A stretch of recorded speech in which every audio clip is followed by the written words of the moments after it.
Hello and welcome to Competology IAS academy. आज हम लोग इस वीडियो में बीपीएससी के प्रीलिम्स एग्जाम को टारगेट करते हुए इसको बनाया गया है। और आज का टॉपिक है भारत में सामाजिक एवं धार्मिक सुधार आंदोलन। यह टॉपिक ऐसा है, इससे हर साल क्वेश्चन आते रहते हैं। ठीक है, यह बहुत इंपॉर्टेंट टॉपिक है, इससे क्वेश्चन हमेशा बनते रहता है। तो यहाँ पर अगर देखें तो लगभग यहाँ दो क्वेश्चन से कम नहीं होगा। ठीक है, ज़्यादा जितना हो जाए, लेकिन कम से कम दो क्वेश्चन इससे तो आते ही हैं। तो इस पर अगर आप अच्छा से जानकारी रखते हैं तो आपका दो क्वेश्चन रिजर्व हो जाएगा। ठीक है, इसमें कहीं भी गलत नहीं होगा।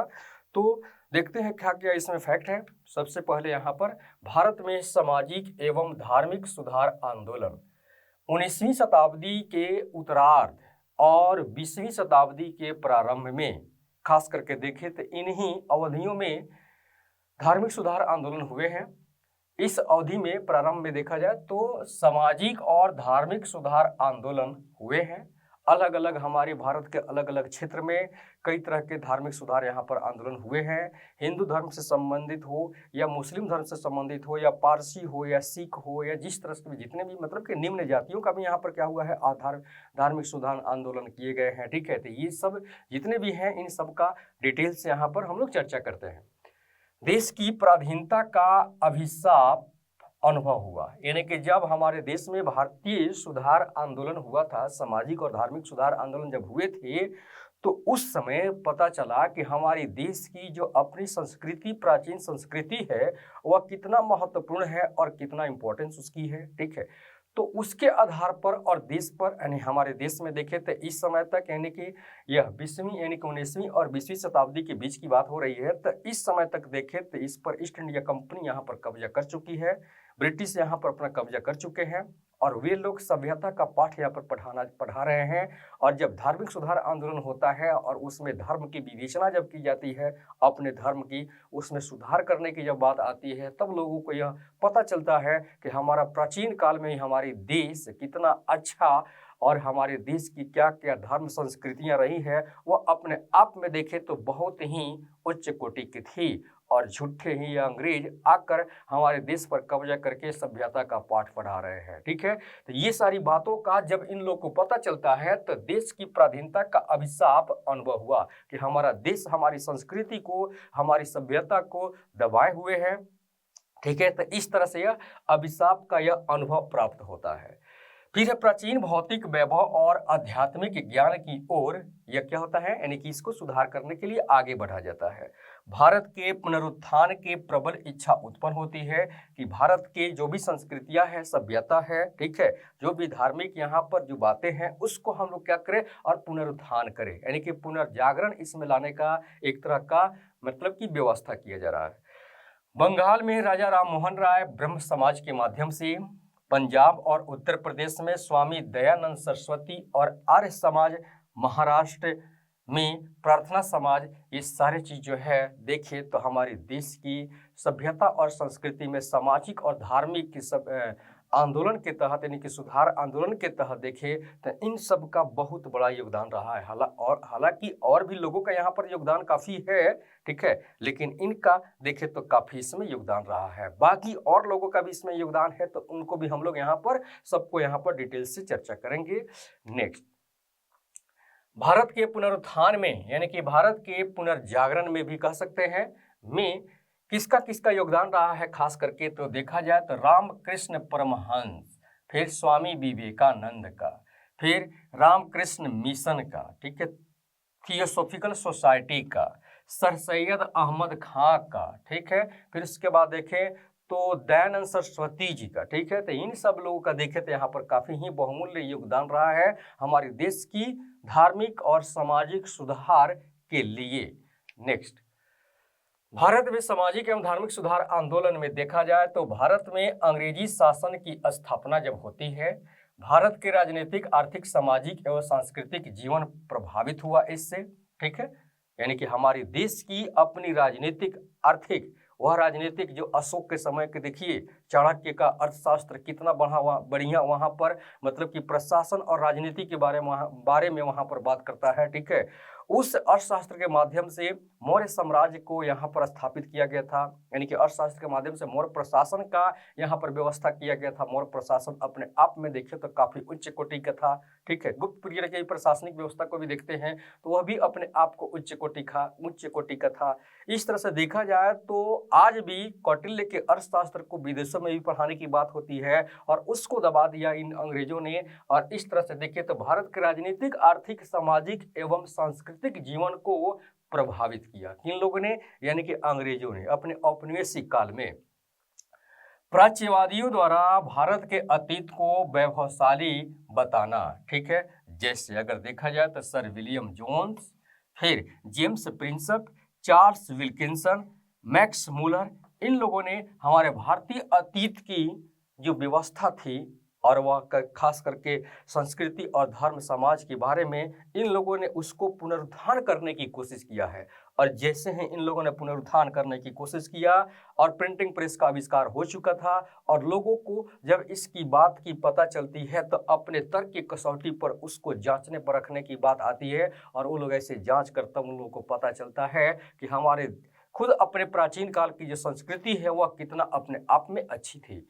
इस तरह से देखें तो यहाँ पर इन लोगों का भी यहाँ पर योगदान आता है। प्रिंटिंग प्रेस आसान भाषाओं में एवं लिपियों में छपाई करते थे, ठीक है। इस तरह से देखा जाए तो हर एक जनसाधारण वर्ग को इसका देखा जाए तो उनको मतलब की जानकारी मिलती थी, यानी कि उस बुक को पढ़कर जो भी यहाँ पर प्रिंटिंग प्रेस के माध्यम से जो छपाई किया जाता था धर्म के बारे में। फिर इसके बाद ईसाई धर्म प्रचार की प्रतिक्रिया इत्यादि, इस सारा चीज देखा जाए तो यहाँ पर पुनरुत्थान में काफी योगदान देता है। धार्मिक सुधार आंदोलन के पुनरुत्थान में काफी योगदान देता है। नेक्स्ट, राजा राम मोहन राय के बारे में। अब यहाँ पर है सबसे पहले हम राजा राम मोहन राय के बारे में चर्चा करते हैं सारा डिटेल, और इन्होंने किस माध्यम से, ठीक है, अपने विचारों को आगे बढ़ाने का या समाज में प्रचार प्रसार करने का यह कार्य किया है। संस्थापक के रूप में देखा जाए तो यानी कि इन्होंने देखा जाए तो यहाँ पर ब्रह्म समाज के क्या था, इन्होंने स्थापना किया था। संस्थापक सदस्यों में देखा जाए तो राजा राम मोहन राय का यहाँ पर मुख्य योगदान आता है। जन्म इनका 22 मई 1772 ईस्वी को होती है। स्थान कहाँ है? राधानगर। राधानगर कहाँ? हुगली, बंगाल का जिला, ठीक है, हुगली में। इनके पिता का नाम है रमाकांत राय और इनकी माता है तारिणी देवी, और पेशा इनका क्या है? बंगाल के नवाब के यहाँ नौकरी करते थे। पत्नी का नाम है उमा देवी। मृत्यु 27 सितंबर 1833 ईस्वी में इनकी मृत्यु हो जाती है। मृत्यु का स्थान क्या है? यानी कि ब्रिस्टल, इंग्लैंड में, ठीक है। अब ये जो हम फैक्ट दे रहे हैं राजा राम मोहन राय के बारे में, इनके माता पिता का, ठीक है, इनका पेशा क्या है, ये जो है यह बहुत पहले 10 साल पहले ऐसे क्वेश्चन आते थे। अब यह क्वेश्चन, इस तरह के क्वेश्चन नहीं आते। क्वेश्चन पूछने का ट्रेंड अब बदल चुका है, थोड़ा सा घुमावदार, डिफिकल्ट करके क्वेश्चन को किया जाता है, ठीक है, ताकि वहां पर मतलब कि कंफ्यूजन हो, ठीक है। तो बहुत ही आसान है, अब ऐसे क्वेश्चन का उम्मीद नहीं किया सकता, लेकिन फिर भी यहाँ से जैसे उनकी मृत्यु कहाँ हुआ था? ब्रिस्टल में, ठीक है। कहाँ पर उनकी जन्म हुई थी? यानी कि राधानगर में। इसको देखा जाए तो थोड़ा सा इंपॉर्टेंट होता है, ठीक है, बाकी सब उतना इंपॉर्टेंट नहीं है, यहाँ से क्वेश्चन नहीं आता है, लेकिन फिर भी इनका बैकग्राउंड हमको देना बहुत जरूरी था जो आपको इसमें मिला। नेक्स्ट, अभी भाषाएं, कितनी भाषाएं के जानकार थे? तो यहाँ पर है अरबी भाषा की जानकारी इनको थी, फारसी की जानकारी थी, अंग्रेजी का, ग्रीक का यानी कि ग्रीक लैटिन का, हिब्रू भाषा की जानकारी थी इनको, संस्कृत भाषा की भी जानकारी थी और फ्रांसीसी भाषा की भी जानकारी थी, ठीक है। इतने सारी भाषाओं की क्या थे? जानकार थे। सोचिए, एक व्यक्ति इतने सारी भाषाओं में देखिए तो प्राच्य भाषा भी आता है, पाश्चात्य भाषा भी इसमें शामिल होता है। उन सारी भाषाओं की यह क्या थे? ज्ञाता। प्राच्य भाषाओं के माध्यम से अपने देश की संस्कृति को इन्होंने जाना, देखा, पढ़ा, और पाश्चात्य भाषाओं के माध्यम से विदेशों की भी संस्कृति को क्या किया? इन्होंने वहां से जानकारी प्राप्त किया और सबका तुलना किया, ठीक है। और क्या इसमें निष्कर्ष निकलता है, जैसे आगे देखा जाए। इसके अलावा इनको प्रथम भारतीय समाज में मध्ययुगीन बुराइयों के विरोध किया था, ठीक है। प्रथम बार भारतीय समाज में इन्होंने मध्ययुगीन बुराइयों के विरोध किया था, मध्ययुगीन बुराइयों का विरोध किया था। ठीक है। यानी कि मध्ययुगीन कालीन में जिस तरह से धर्मतंत्री शासन व्यवस्था थी और उसके आधार पर शासन व्यवस्था करने की बात आती थी, तो यहाँ पर देखा जाए तो इन्होंने उसमें जो भी कुरीतियाँ या बुराइयाँ या कहे तो अंधविश्वास या पाखंडता जिस तरह का था, तो उन सारे युगों को क्या करते हैं, यानी कि उन सारे कंसेप्ट को ये बुराई करते हैं। ठीक है, ठीक है। इस तरह से देखें तो अतीत एवं भविष्य के मध्य सेतु का काम किया इन्होंने। भारतीय राष्ट्रवाद का जनक इनको कहा जाता है। आधुनिक भारत का पिता भी कहा जाता है। पत्रकारिता का अग्रदूत भी कहा जाता है। प्रारंभिक शिक्षा इनके पटना और वाराणसी में पूरा होती है। प्रारंभिक शिक्षा पूरा होने के बाद यह 1803 से 1814 के बीच जॉन डिग्वी के यहाँ दीवान के पद पर कार्यरत थे और वहां पर इस पेशा को करते थे। ठीक, नेक्स्ट, राजा राममोहन राय को प्रभावित करने वाले कारक, यानी कि वह कौन से ऐसे कारक हैं, फैक्टर हैं जो राजा राममोहन राय को प्रभावित किया, जिससे प्रभावित होकर उन्होंने इस यहाँ से कुछ सीख कर, इससे प्रभावित होकर अपने विचारों में उन्होंने लाया और देश को अवगत कराया। जैसे इस्लाम से इन्होंने क्या सीखा, इसमें एकेश्वरवाद का सिद्धांत सीखा। एकेश्वरवाद यानी कि ईश्वर क्या है, एक है। एकेश्वरवाद का सिद्धांत इन्होंने इस्लाम से सीखा। फिर है सूफी मत। सूफी मत से इन्होंने क्या सीखा, रहस्यवाद की सिद्धांत को सीखा। रहस्यवाद का सिद्धांत सूफी मत से। ईसाई धर्म से इन्होंने क्या सीखा, आचार शास्त्रीय नीति परक शिक्षा को इन्होंने ईसाई धर्म से सीखा। फिर पश्चिम के देशों से, पश्चिम के देशों की सभ्यता से इन्होंने क्या सीखा, उदारवादी बुद्धिवादी सिद्धांत को इन्होंने सीखा। तो इस तरह से देखा जाए तो इन सबका प्रभाव राजा राममोहन राय पर पड़ता है, जो कि इसके इन सारे कंसेप्ट को अपने विचारों में वह समाहित करते हैं। नेक्स्ट, राजा राममोहन राय ने हिंदू धर्म के निम्न कुरीतियों का विरोध किया। राजा राममोहन राय ने हिंदू धर्म के निम्न कुरीतियों को विरोध किया ब्रह्म समाज के माध्यम से। सबसे पहला है मूर्ति पूजा का विरोध किया। फिर उसके बाद सती प्रथा का विरोध किया, बहुपत्नी प्रथा का विरोध किया, वेश्यागमन का विरोध किया, जातिवाद का विरोध किया, तीर्थ यात्रा का विरोध किया, कर्मकांड का विरोध किया, पुरोहित वर्ग को क्या किया, अस्वीकार किया, अवतारवाद का खंडन किया। इन सब का इन्होंने क्या किया, विरोध किया। यहाँ से लेकर पहला से लेकर यहाँ तक हम आते हैं, यानी कि 1 से लेकर 9 तक इस सब का इन्होंने विरोध किया। ठीक है, कि हमारे देश में ऐसा नहीं होनी चाहिए, या कहीं ना कहीं हमारे देश को क्या कर रहा है, यानी कि वह मतलब कि शिथिल कर रहा है, या लोगों के मन में यानी कि गलत विचार दे रहा है। ठीक है, तो यानी कि यहाँ सबका इन्होंने क्या किया, विरोध किया। लेकिन एकेश्वरवाद एवं विधवा पुनर्विवाह का समर्थन किया। यहाँ पर 2 चीज ऐसा आता है जिसको इन्होंने समर्थन करने के बाद आता है, यानी कि एकेश्वरवाद और विधवा पुनर्विवाह का समर्थन, और बाकी जो फैक्ट है इन सबका क्या किया, इन्होंने विरोध किया। नेक्स्ट, 1800, अब यहाँ पर डेट के साथ यहाँ पर कुछ इनके साथ घटनाएं घटी हुई है। ठीक है, और उन घटनाओं को देखा जाए, काफी इंपॉर्टेंट यहाँ पर घटना है जिसके बारे में चर्चा करना है डेट के साथ। 1809 ईस्वी में उन्होंने तुहफात उल मुवाहिदीन एकेश्वरवादियों का उपहार नामक जो यहाँ एक पत्रिका है, इसको इन्होंने संपादन किया। फिर 1811 ईस्वी में अलका मंजरी, यानी कि जिनके पति जगमोहन थे, और ये जगमोहन कौन थे, तो राजा राममोहन राय के बड़े भाई थे, और राजा राममोहन राय के बड़े भाई जगमोहन की पत्नी कौन थी, अलका मंजरी, और इनका जबरन यहाँ पर देखा जाए तो सती हुआ। ठीक है, यानी कि जिस तरह से चिल्ला रहे थे, और इस समय देखा जाए तो राजा राममोहन राय यानी कि वहाँ पर इस सीन को, इस दृश्य को उन्होंने देखा था, और इससे काफी उन्होंने दुखी हुआ था। जो जबरन उनको सती कराया जा रहा था, यानी कि उनके पति जगमोहन के मरने के बाद जब विधवा होती है तो इनको यहाँ पर सती कराया जा रहा था, इस चीज को उन्होंने देखा था। 1817 ईस्वी में Hindu college Calcutta David Hare, ठीक है, हिंदू कॉलेज की स्थापना इन्होंने किया, और कहाँ पर किया, कलकत्ता में, और डेविड हेयर के सहयोग से किया। सती प्रथा के विरोध इन्होंने क्या किया, आंदोलन किया। सती प्रथा के विरोध, जिस सीन को देखकर वह काफी वह मार्मिक हुए थे, ठीक है, मतलब कि हतोत्साहित हुए थे। उसके बाद 1818 से ही सती प्रथा के विरुद्ध आंदोलन शुरू कर दिए थे कि हमारे समाज में जो कुरीति है इसको समाप्त करने की आवश्यकता है, ठीक है, और इसको समाप्त कराने के लिए यहाँ पर आंदोलन शुरू कर देते हैं। और यह कब शुरू करते हैं? 1818 से ही शुरू कर देते हैं।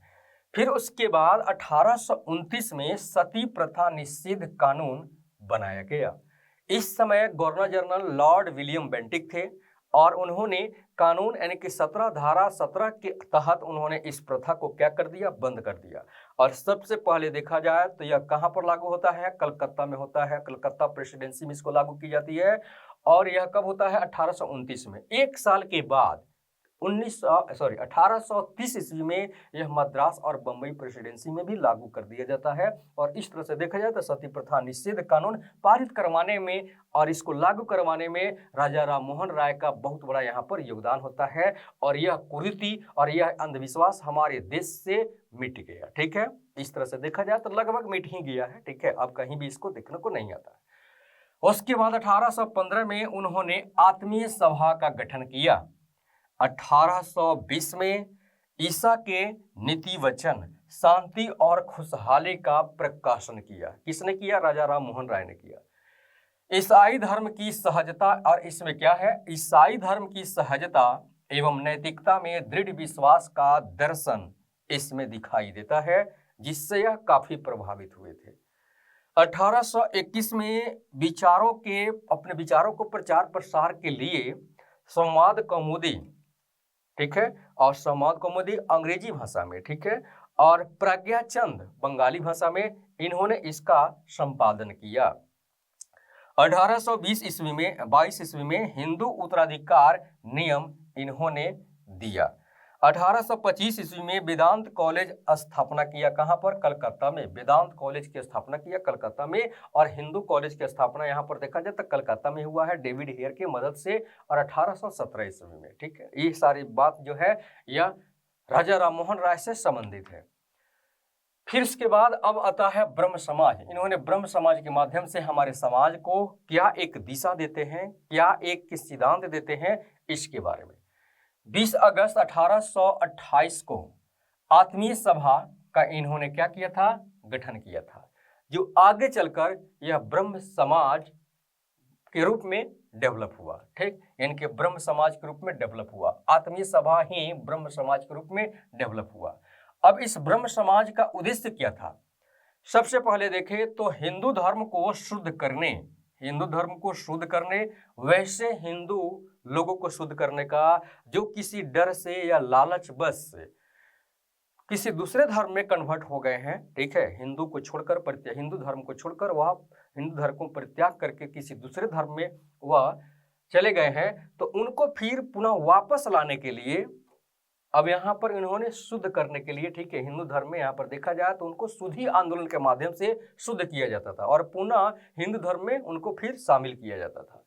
तो हिंदू धर्म को शुद्ध करने का एक बीड़ा उठाया, ईश्वरवाद का प्रचार किया। इन्होंने कहा कि ईश्वर एक ही है, न कि अलग अलग है, अनेक रूपों में है। इन्होंने कहा कि ईश्वर एक ही है। जैसे अवतारवाद का भी इन्होंने खंडन किया कि ऐसा कुछ नहीं है, ठीक है, बस ईश्वर एक है।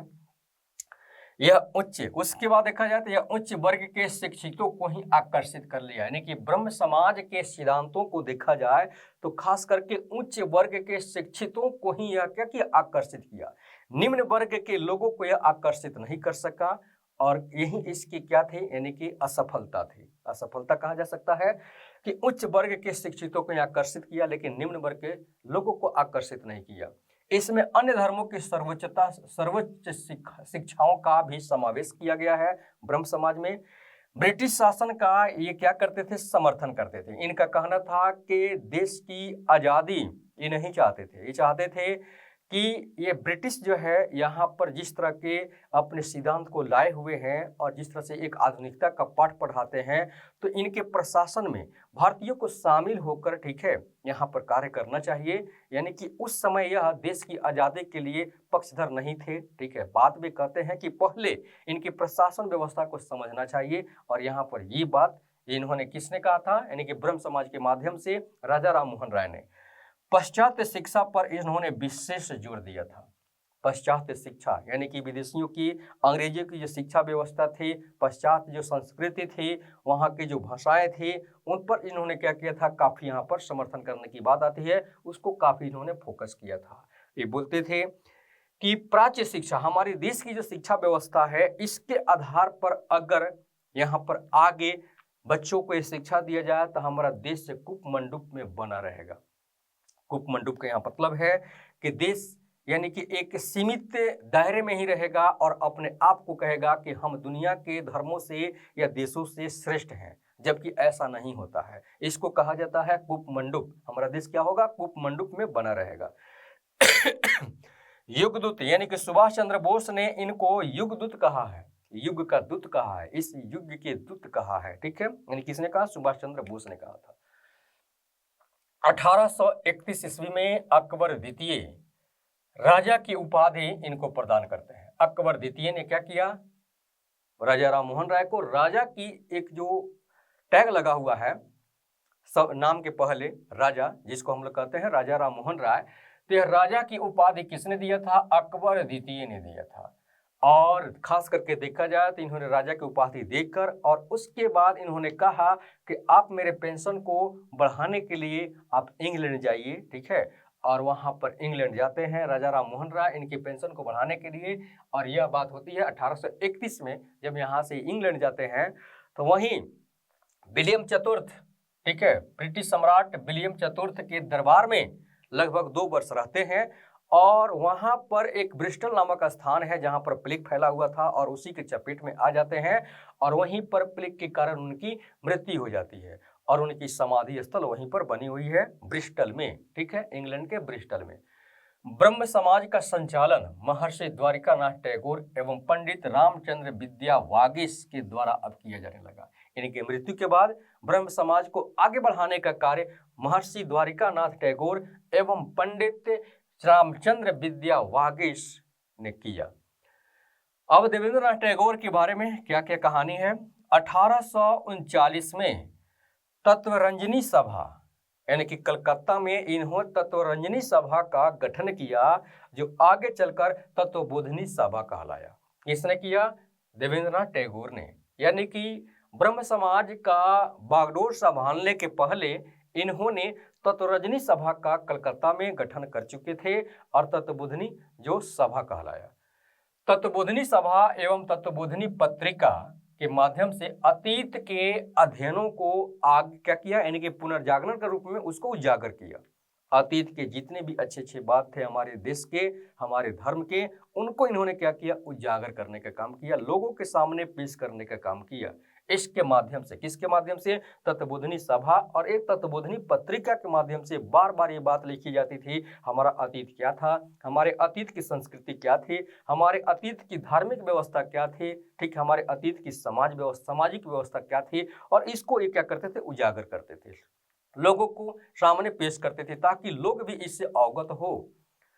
फिर इसके बाद 1840 ईस्वी में तत्वबोधिनी स्कूल की स्थापना की जाती है और स्कूल के अक्षय कुमार ऐसे विद्वान थे जो इस स्कूल के अध्यापक के रूप में पेश आते हैं, ठीक है, यानी कि अध्यापक इनको बनाया गया था।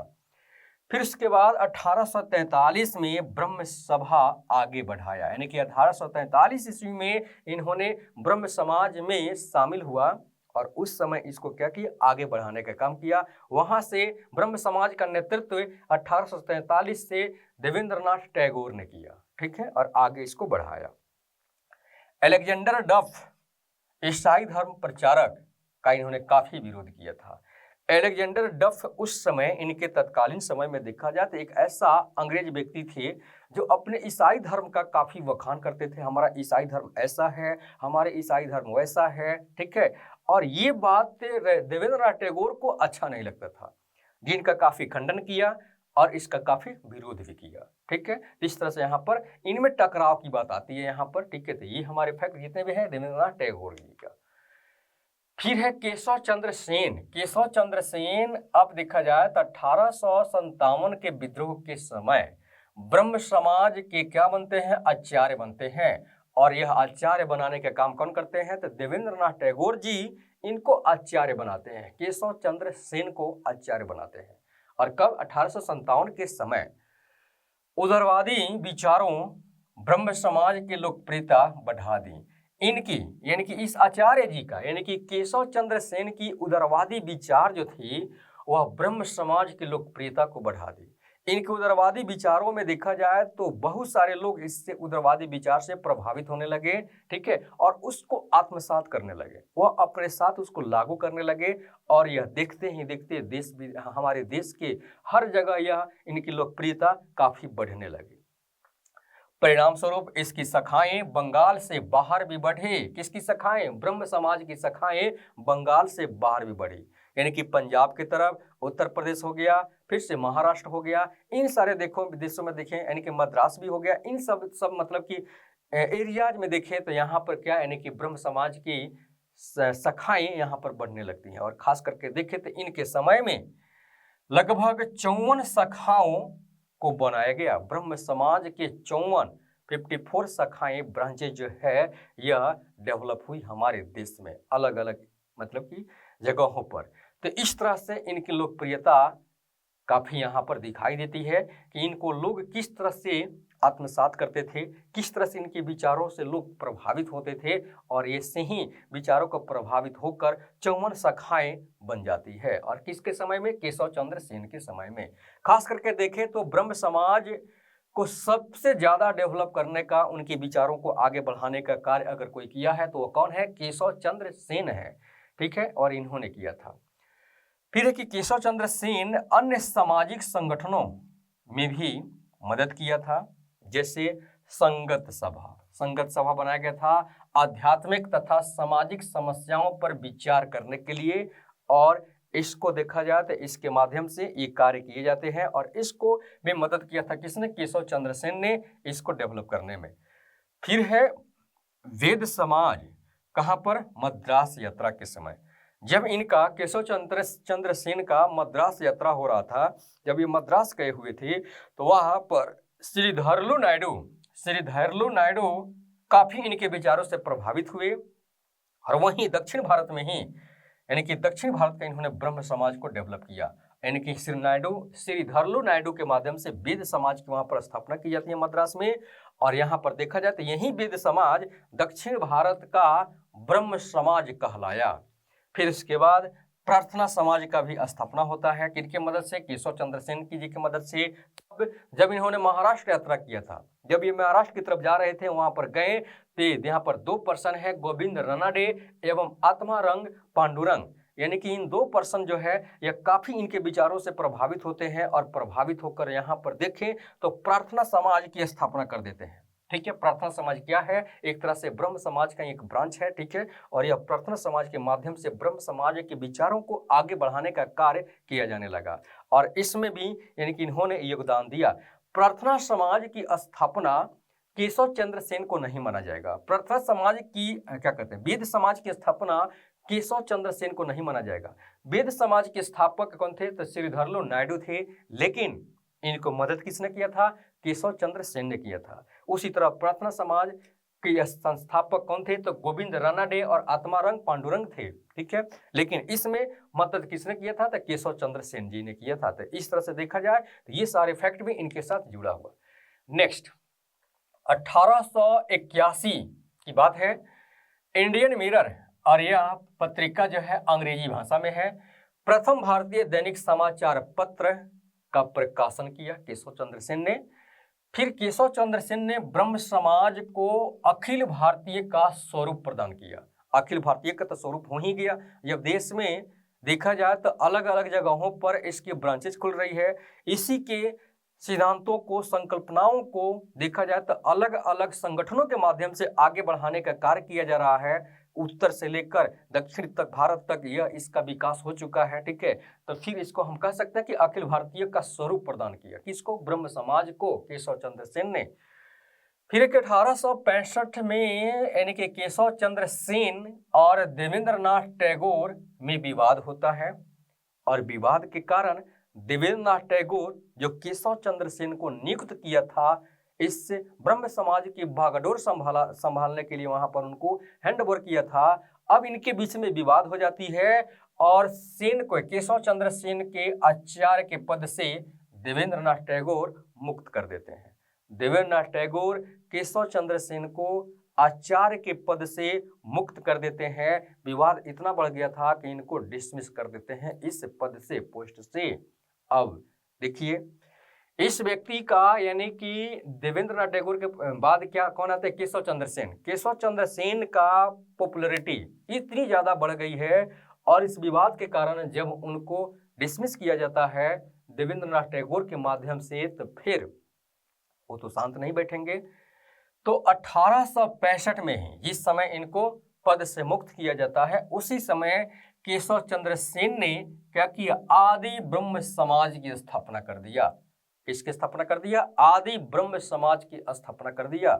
यानी कि ब्रह्म समाज में पहला विभाजन होता है केशव चंद्र सेन के माध्यम से आदि ब्रह्म समाज की स्थापना। उद्देश्य क्या था इसका? इस आदि ब्रह्म समाज के उद्देश्य यानी कि ब्रह्म समाज के उद्देश्यों जो मेन उद्देश्य था वो तो इसमें था ही, कुछ अलग भी इसमें आता है। आदि ब्रह्म समाज की स्थापना जब होती है तो इस आदि ब्रह्म समाज की उद्देश्यों में देखा जाए तो थोड़ा सा यहाँ पर और भी चर्चा यहाँ पर करना जरूरी होता है। इसमें और भी इसमें जोड़ा गया, यानी कि ब्रह्म समाज के उद्देश्यों में आदि ब्रह्म समाज के माध्यम से और भी इसमें कुछ जोड़ने का काम होती है। जैसे स्त्रियों की मुक्ति, जैसे बाल विवाह निषेध, विधवा पुनर्विवाह, ठीक है, कि जो विरोध किया जाता था समाज में, उससे मुक्ति के लिए बात यहाँ पर आएगी। विद्या का प्रसार, जितना भी विद्या का प्रसार होगा, ठीक है, हमारा समाज उससे और भी डेवलप होगा। सस्ते साहित्य बांटे गए, ठीक है, यानी कि इनके उद्देश्यों में देखा जाए तो केशव चंद्र सेन जी कहते थे कि हर एक गरीब व्यक्ति के पास, ठीक है, यानी कि इसके विचार जाने चाहिए, उसको प्रभावित करना चाहिए। तो इन्होंने क्या किया था, ठीक है, प्रिंटिंग प्रेस के माध्यम से सस्ते साहित्य बांटे थे। सस्ते साहित्य को लोगों के मतलब कि लोगों के लिए घूम घूम कर यहाँ पर बांटे जाया करते थे, ताकि लोग इसको पढ़ें, इसको आत्मसात करें, इसके विचारों के आधार पर अपने विचार को चेंज करें और जो अच्छा है उसको लेकर आगे बढ़ें। फिर मद्य निषेध की बात भी आती है इसके उद्देश्यों में। फिर दान देने पर अधिक बल दिया गया। केशव चंद्र सेन जी ने दान देने पर अधिक बल दिया था। सबसे अधिक बल देखा जाए तो यहाँ पर दान देने का केशव चंद्र सेन जी कहते हैं। तो यहाँ पर अखिल भारतीय स्वरूप प्रदान करने वाले केशव चंद्र सेन जी, ठीक है, आगे चलकर आदि ब्रह्म समाज की स्थापना करते हैं। आदि ब्रह्म समाज की यह हमारा उद्देश्य होता है। नेक्स्ट, केशव चंद्र सेन के द्वारा और भी यहाँ पर क्या क्या किया जाता है? 1868 में टेबरनेकल ऑफ न्यू डिस्पेंसन की स्थापना की जाती है। 1870 में इंडियन रिफॉर्म एसोसिएशन की स्थापना की जाती है। यह काफी पीटी के लिए काफी इंपॉर्टेंट है। ऐसे ही डिफिकल्ट नाम जो होता है खास करके देखा जाए तो एग्जाम में आते रहते हैं, लगभग हर पीसीएस की कहानी है। 1872 में ब्रह्म विवाह अधिनियम इन्होंने शुरू किया। केशव चंद्र सेन जी ने 1872 में ब्रह्म विवाद अधिनियम को शुरू किया। ब्रह्म विवाह अधिनियम में कहा गया था कि न्यूनतम आयु में विवाह निषेध कर दिया जाता था। लड़का हो या लड़की हो, इसको कम उम्र में विवाह निषेध प्रथा यहाँ पर लागू किया गया था कि कम उम्र में व्यक्तियों की शादी नहीं होनी चाहिए, ठीक है, चाहे वो लड़का हो या लड़की हो। अब इस सिद्धांत को किसने पेश किया था? केशव चंद्र सेन ने। और जिसने इस सिद्धांत को बनाया और वही व्यक्ति गलत करे तो समाज पर क्या प्रभाव पड़ेगा? बहुत ही मतलब कि प्रतिकूल प्रभाव पड़ेगा समाज के लोगों पर, ठीक है। वही हुआ जैसे 1878 में इस ब्रह्म विवाह अधिनियम को 72 में बनाया गया और 78 में 6 साल के बाद उनकी एक पुत्री थी, ठीक है, सुनीति। किसकी पुत्री थी? केशव चंद्र सेन जी की पुत्री थी सुनीति, जो बहुत ही अल्पायु थी। अल्पायु का मतलब यहाँ पर हम समझ सकते हैं इनकी एज कितना था? 13 वर्ष, लगभग यह 13 वर्ष के उम्र के थे। कूच बिहार के राजा नृपेंद्र नारायण, कूच बिहार के राजा कौन थे? तो नृपेंद्र नारायण। कूच बिहार एक देशी रियासत हुआ करता था, ठीक है, बिहार में, और उसी रियासत के राजा नृपेंद्र नारायण से वैदिक कर्मकांड के आधार पर उनका विवाह कर दिया गया, ठीक है, वैदिक कर्मकांड के आधार पर विवाह कर दिया। केशव चंद्र सेन ने अपनी बेटी सुनीति का विवाह कूच बिहार के राजा नृपेंद्र नारायण से कर दिया। अब जब इनके अनुयायी ये कहते हैं कि आप तो ब्रह्म विवाह अधिनियम में न्यूनतम आयु में विवाह निषेध माने हैं, ठीक है, कि न्यूनतम आयु में विवाह नहीं करना है, और आप अपने ही बेटी का विवाह जो अल्पायु की है, निम्नतम आयु की है, कुछ बिहार के राजा से कर रहे हैं। तो उनका कथन था ईश्वर की आज्ञा है, ईश्वर की इसमें आज्ञा है, ये ऐसे ही मतलब कि होना था। ठीक है, इसमें ईश्वर के आगे हम क्या कर सकते हैं। और इस तरह से उनकी कथनी और करनी में काफी यहाँ पर अंतर दिखाई दिया, जिसके कारण अब उनके अनुयायी साधारण ब्रह्म समाज की स्थापना कर लेते हैं। इससे मतलब कि ब्रह्म क्या कहते हैं, आदि ब्रह्म समाज के से अलग हटकर साधारण ब्रह्म समाज की स्थापना कर लेते हैं। कौन कर लेते हैं? उनके अनुयायी कर लेते हैं, उनके अनुयायियों के द्वारा इसकी स्थापना की जाती है। ठीक है, यानी कि यहाँ पर देखा जाए तो ब्रह्म समाज की दूसरी बार यहाँ पर विभाजन हो रही है। नेक्स्ट, मुख्य सदस्यों में शामिल थे, इस साधारण ब्रह्म समाज के मुख्य सदस्यों में शामिल थे। कौन कौन शामिल थे? तो शिवनाथ शास्त्री, बिपिन चंद्र पाल, फिर द्वारिकानाथ गांगुली, इनमें यह शामिल थे। नेक्स्ट, आनंद मोहन बोस भी साधारण ब्रह्म समाज में शामिल थे और इन्हीं के सिद्धांतों के आधार पर साधारण ब्रह्म समाज को बनाया गया था।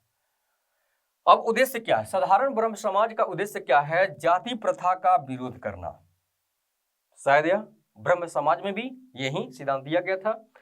मूर्ति पूजा का क्या करना है? विरोध करना। नारी मुक्ति का समर्थन करना, नारी शिक्षा का समर्थन करना, अकाल राहत को स्थापित करना, अनाथालयों की स्थापना करना इत्यादि सारी चीजें हैं। यहाँ पर देखा जाए तो यह सब आनंद मोहन बोस के जो साधारण ब्रह्म समाज है और उसी के द्वारा यानी कि इनके उद्देश्यों को पेश किया जाता है। और खास करके देखें तो यह जितनी भी व्यवस्थाएं हैं यह सब समाज सुधार के लिए यहाँ पर है, सामाजिक सुधार व्यवस्थाएं यहाँ पर दिया जा रहा है। ठीक है, समाजों को देखा जाए तो एक तरह से सेवा प्रदान करने की बात आती है, जैसे अकाल राहत कोष, अनाथालयों की स्थापना। ठीक है, तो ये सारी बातें तो यहाँ पर है, यह समाज के लोगों को सुविधाएं दी जा रही है। तो इस तरह से हम देखें तो साधारण ब्रह्म समाज की उद्देश्य हमारा होता है। नेक्स्ट, अब आइए प्रार्थना समाज। प्रार्थना समाज यहाँ पर देखें तो प्रार्थना समाज की स्थापना हुई है और यह किसके अंडर में, यानी कि यह प्रार्थना समाज हमारा यानी कि ब्रह्म समाज के अंडर में ही यह स्थापित हुआ है। और खास करके देखा जाए तो महाराष्ट्र की यात्रा के समय यानी कि राजा राम मोहन क्या कहते हैं यानी कि केशव चंद्र सेन के महाराष्ट्र के यात्रा के समय प्रार्थना समाज की स्थापना होती है। तो प्रार्थना समाज को मैंने अलग टॉपिक के रूप में इसके सारे डिटेल को मैंने दिया है। स्थापना कब होती है, यानी कि स्थापना कहाँ होती है? तो महाराष्ट्र में। तिथि क्या स्थापना का? तो 1867 ईस्वी में। संस्थापक कौन थे? तो महादेव गोविंद रानाडे और आत्मारंग पांडुरंग। आत्मारंग पांडुरंग ये क्या थे? संस्थापक सदस्य थे। प्रेरणा इनको कहां से मिलती है? तो सेन द्वारा। सेन जी यानी कि केशव चंद्र सेन जी जब महाराष्ट्र की यात्रा कर रहे थे और वहां पर जाकर अपने विचारों को जब वो प्रचार प्रसार कर रहे थे तो उन विचारों से सबसे ज्यादा देखा जाए तो महादेव गोविंद रानाडे और आत्मारंग पांडुरंग ये दोनों व्यक्ति जो है काफी प्रभावित होते हैं और इनको लगा कि ऐसे विचारों को हम अपने एरिया में भी प्रभावित करें। तो इसलिए इन्होंने महाराष्ट्र में उन्हीं सब सिद्धांतों को, ब्रह्म समाज के सिद्धांतों को प्रार्थना समाज के माध्यम से आगे फैलाने का कार्य इन लोगों ने किया। अन्य सदस्य कौन है? यानी कि जीव आर भंडारकर भी इसके सदस्य हैं। किसके सदस्य? प्रार्थना समाज के सदस्य हैं। उद्देश्य क्या है? हिंदू धर्म एवं समाज में सुधार करना, जाति व्यवस्था का विरोध करना, पुरोहित वर्ग के आधिपत्य की आलोचना करना। पुरोहित वर्ग के आधिपत्य की आलोचना करना ये देखा जाए तो हमारे समाज के लिए यहाँ पर यह काफी ही सुधारात्मक यहाँ पर उपाय किया जा रहा है। नेक्स्ट, महादेव गोविंद रानाडे पश्चिम भारत सांस्कृतिक पुनर्जागरण का अग्रदूत कहा गया है। पश्चिम भारत में सांस्कृतिक पुनर्जागरण का क्या कहा गया? अग्रदूत कहा गया है। ठीक है, किसको कहा गया? महादेव गोविंद रानाडे को। महाराष्ट्र का सुकरात भी इनको कहा गया है। उनकी प्रचंड मेधा शक्ति, उनकी बौद्धिक शक्ति ऐसा था, ठीक है, यानी कि उनकी प्रचंड मेधा शक्ति के आधार पर उन्हें महाराष्ट्र का सुकरात भी कहा गया है।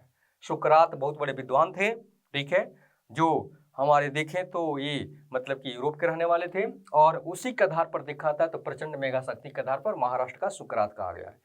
1871 में सार्वजनिक सभा का इन्होंने क्या किया था? गठन किया था। रानाडे ने और भी कार्य किया है। इन्होंने स्त्रियों की स्वतंत्रता का विरोध किया। ठीक है, स्त्रियों की दासता का इन्होंने क्या किया? विरोध किया। स्त्रियों की मतलब कि जैसे स्वतंत्रता का यानी कि जिस तरह की यानी कि गुलामी थी, ठीक है, उसका क्या किया, विरोध किया। बाल विवाह का विरोध किया इन्होंने, विधवा पुनर्विवाह का प्रोत्साहन दिया, ठीक है, स्त्रियों की शिक्षा को प्रोत्साहित किया, विदेशी यात्रा का निषेध किया और सजातीय विवाह का विरोध किया। एक ही जाति में विवाह का यहाँ पर क्या करते हैं, विरोध करते हैं। विदेशी यात्रा का निषेध किया, खास करके देखें तो ये महादेव गोविंद रानडे के माध्यम से जिस तरह का यहाँ पर विदेशी यात्रा का निषेध की बात आती है, यानी कि समाज में ये प्रचलन था कि कोई भी व्यक्ति अगर विदेश यात्रा कर लेता है, यानी कि समुद्र पार कर लिया, समुद्र पार करना पड़ता है विदेश यात्रा करने के पहले, तो अगर समुद्र पार कर लिया यानी कि विदेश यात्रा कर लिया तो उसका नैतिक पतन हो जाता है, ठीक है। और इस तरह के समाज में यह कंसेप्ट जो है काफी मतलब कि विकराल रूप से फैला हुआ था। 1857 के विद्रोह में आपको पता है कि सैनिक विदेशों में लड़ाई करने के लिए, ठीक है, समुद्र पार करके जाना नहीं चाहते थे किसी भी अभियान में, और जब वो समुद्र पार करके जाते थे तो उनका समाज के साथ भी आना जाना होता था, ठीक है, घर भी जाते थे बाल बच्चों से मिलने के लिए। तो वहां पर जब लोगों को पता चलता था कि यह व्यक्ति जो है या फलना का जो बेटा है या लड़का है जो समुद्र पार करके आया हुआ है, तो उसको काफी हे दृष्टि से देखा जाता था। यही समाज में देखा जाए तो गोविंद रानडे के माध्यम से यहाँ पर जो एक संकल्प जो यहाँ पर यानी कि सिद्धांत को जो आगे बढ़ाया गया था कि विदेशी यात्रा क्या है, निषेध किया जाए, ठीक है, इसको अपमानित को महसूस किया जाता था। तो ऐसे सैनिकों को जब वो समाज में आते थे, ठीक है, विदेश यात्रा करके, तो उनको काफी हे दृष्टि से देखा जाता था, जो अपने आप को बहुत ही शर्मिंदगी महसूस करते थे, ठीक है। उनका ऐसा लगता था कि मेरा धर्म भ्रष्ट हो गया है, हम सामाजिक हमको बहिष्कार लोग कर दिया है, ठीक है। फिर उनका जीना भी दुर्लभ हो जाता था, ठीक है। इस तरह से उनको लगता था कि अंग्रेजों ने मेरा धर्म को नष्ट कर दिया, बर्बाद कर दिया। सजातीय विवाह का विरोध भी इन्होंने किया। नेक्स्ट है कि सूदी आंदोलन का प्रारंभ अखिल भारतीय स्वरूप ले लिया, ठीक है। सूदी आंदोलन जिस तरह से कराया जा रहा था तो उसका देखा जाए तो यहाँ पर अखिल भारतीय का स्वरूप प्रदान कर दिया। एक आस्तिक की धर्म में आस्था, गोविंद रानडे ने एक आस्तिक की धर्म में आस्था नामक एक पुस्तक लिखा जिसमें लगभग 39 आर्टिकल्स थे, यानी कि 39 अनुच्छेद थे। फिर विष्णु शास्त्री एवं धोबी केशव कर्वे यानी कि डिक्की कर्वे, जिसको हम लोग बुक में पढ़ते हैं, के सहयोग किया, ठीक है। इनको भी क्या किया, इनको सहयोग किया, इन लोगों ने क्या किया, सहयोग किया। 1868 में विधवा आश्रम की स्थापना किया गया कर्वे के सहयोग से, ठीक है। 1884 में दक्कन एजुकेशन सोसाइटी शिक्षा के प्रसार और अज्ञानता को दूर करने के लिए इसको स्थापित किया जाता है। 1891 में महाराष्ट्र में विधवा पुनर्विवाह संघ की स्थापना की जाती है। प्रोफेसर डीके कर्वे पूना में विडो होम एवं बंबई में इंडियन वुमेन्स यूनिवर्सिटी की स्थापना किया था।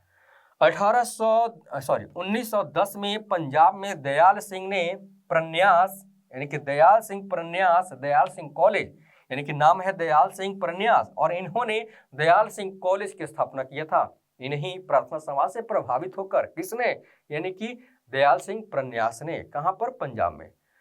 पंडिताबाई आर्य महिला समाज की स्थापना किया था, यानी कि प्रार्थना समाज से प्रभावित होकर। नेक्स्ट, आर्य समाज। अब हम आते हैं, अगला हमारा है आर्य समाज। सामाजिक, धार्मिक या सामाजिक सुधारों में हमारा अगला दूसरा टॉपिक होता है कौन सा, आर्य समाज के बारे में। प्रार्थना समाज के बारे में हम लोगों ने कर लिया। यहाँ पर है संस्थापक, आर्य समाज के संस्थापक में देखा जाए तो स्वामी दयानंद सरस्वती इसके संस्थापक थे। जन्म इनका 1824 में होता है और स्थान कहाँ है जन्म का, तो मौरवी रियासत यानी कि गुजरात में पड़ता था, ठीक है। ब्राह्मण कुल में इनका जन्म होता है और ब्राह्मण कुल में जन्म होने के बावजूद यह ब्राह्मणों के अगेंस्ट में आते हैं, ब्राह्मणों के काफी लोग विरोध करते हैं, पुरोहितों का काफी ये विरोध करते हैं। बचपन का नाम इनका क्या है, मूल शंकर है। किसका, स्वामी दयानंद सरस्वती का बचपन का नाम क्या है, मूल शंकर है। स्थापना देखा जाए तो यानी कि आर्य समाज की स्थापना यहाँ पर 1875 में किया गया है, और यह कहाँ पर किया गया है, तो बंबई में। कहाँ, बंबई में आर्य समाज की स्थापना किया गया है। फिर 1877 में लाहौर में एक अलग ब्रांच बनाकर यहाँ पर इसका मुख्यालय भी बनाया जाता है, किसका, आर्य समाज का। स्वामी दयानंद सरस्वती के जीवन से संबंधित कुछ घटनाएं हैं।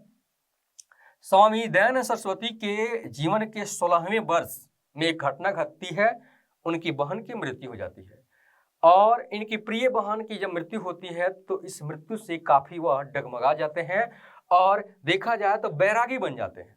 बैरागी बन जाते हैं, इस बहन से इनका इतना लगाव था, ठीक है, कि काफी मतलब कि हतोत्साहित होते हैं और आगे चलकर देखा जाए तो बैरागी के जीवन वह व्यतीत करने लगते हैं।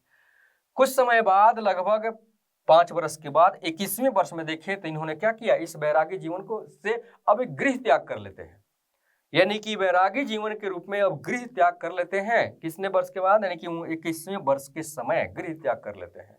नेक्स्ट 24वें वर्ष में दंडी स्वामी पूर्वानंद से इन्होंने मिला, दंडी स्वामी पूर्वानंद से इन्होंने मिला और वहां पर देखें तो कुछ से ज्ञान भी लेते हैं और यही दंडी स्वामी पूर्वानंद ने उनका नाम जो है मूल शंकर से बदलकर स्वामी दयानंद सरस्वती नाम दे देते हैं।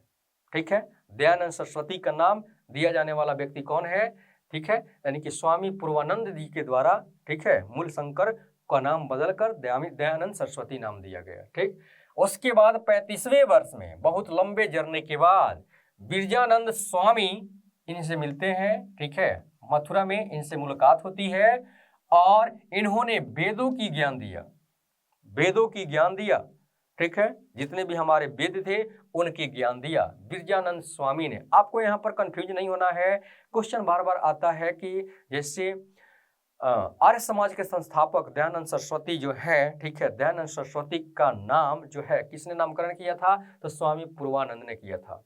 एक और स्वामी जी हैं जिनके जीवन से संबंधित है बिरजानंद स्वामी, ठीक है, लेकिन इन्होंने इसका नामकरण नहीं किया था, इनका इनके वेदों की ज्ञान दिया था और इस वेद की ज्ञान देखकर, उससे सुनकर जब यह अपने आप को आत्मसात करते हैं तो पता चलता है कि यह वेद कितना इंपॉर्टेंट है हमारे समाज के लिए।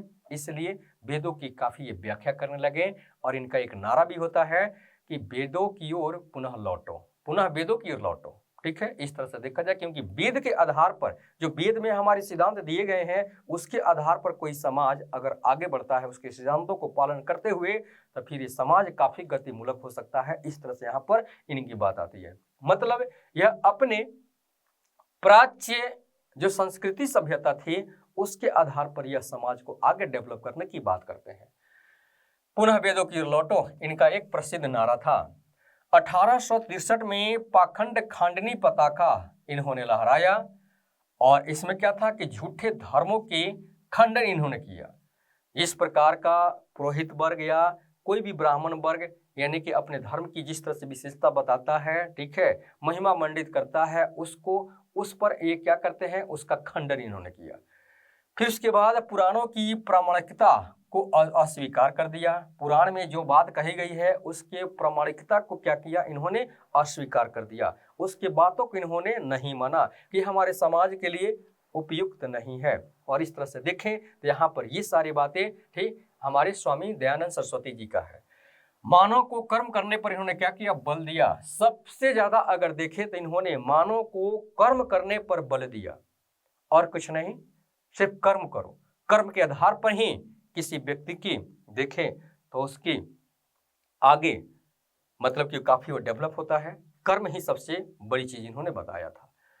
हाथ पर हाथ रखकर बैठने के लिए नहीं कहा था कि किसी भी भगवान की पूजा करते रहिए या आप किसी का वेट करते, हाथ पर हाथ बैठकर आप मतलब कि वेट करते रहिए, प्रतीक्षा करते रहिए कि अब हमारा समय चेंज होगा, अब हमारा समय बदलेगा। ऐसा नहीं कहते हैं ये कि अपने समय को बदलना है, ठीक है, डेवलप करना है, तो फिर आप कर्म करिए। कर्म करने से सब कुछ आपका संभव है। कर्मशील बनकर जीवन व्यतीत करने के लिए इन्होंने क्या किया, प्रोत्साहित किया समाज को।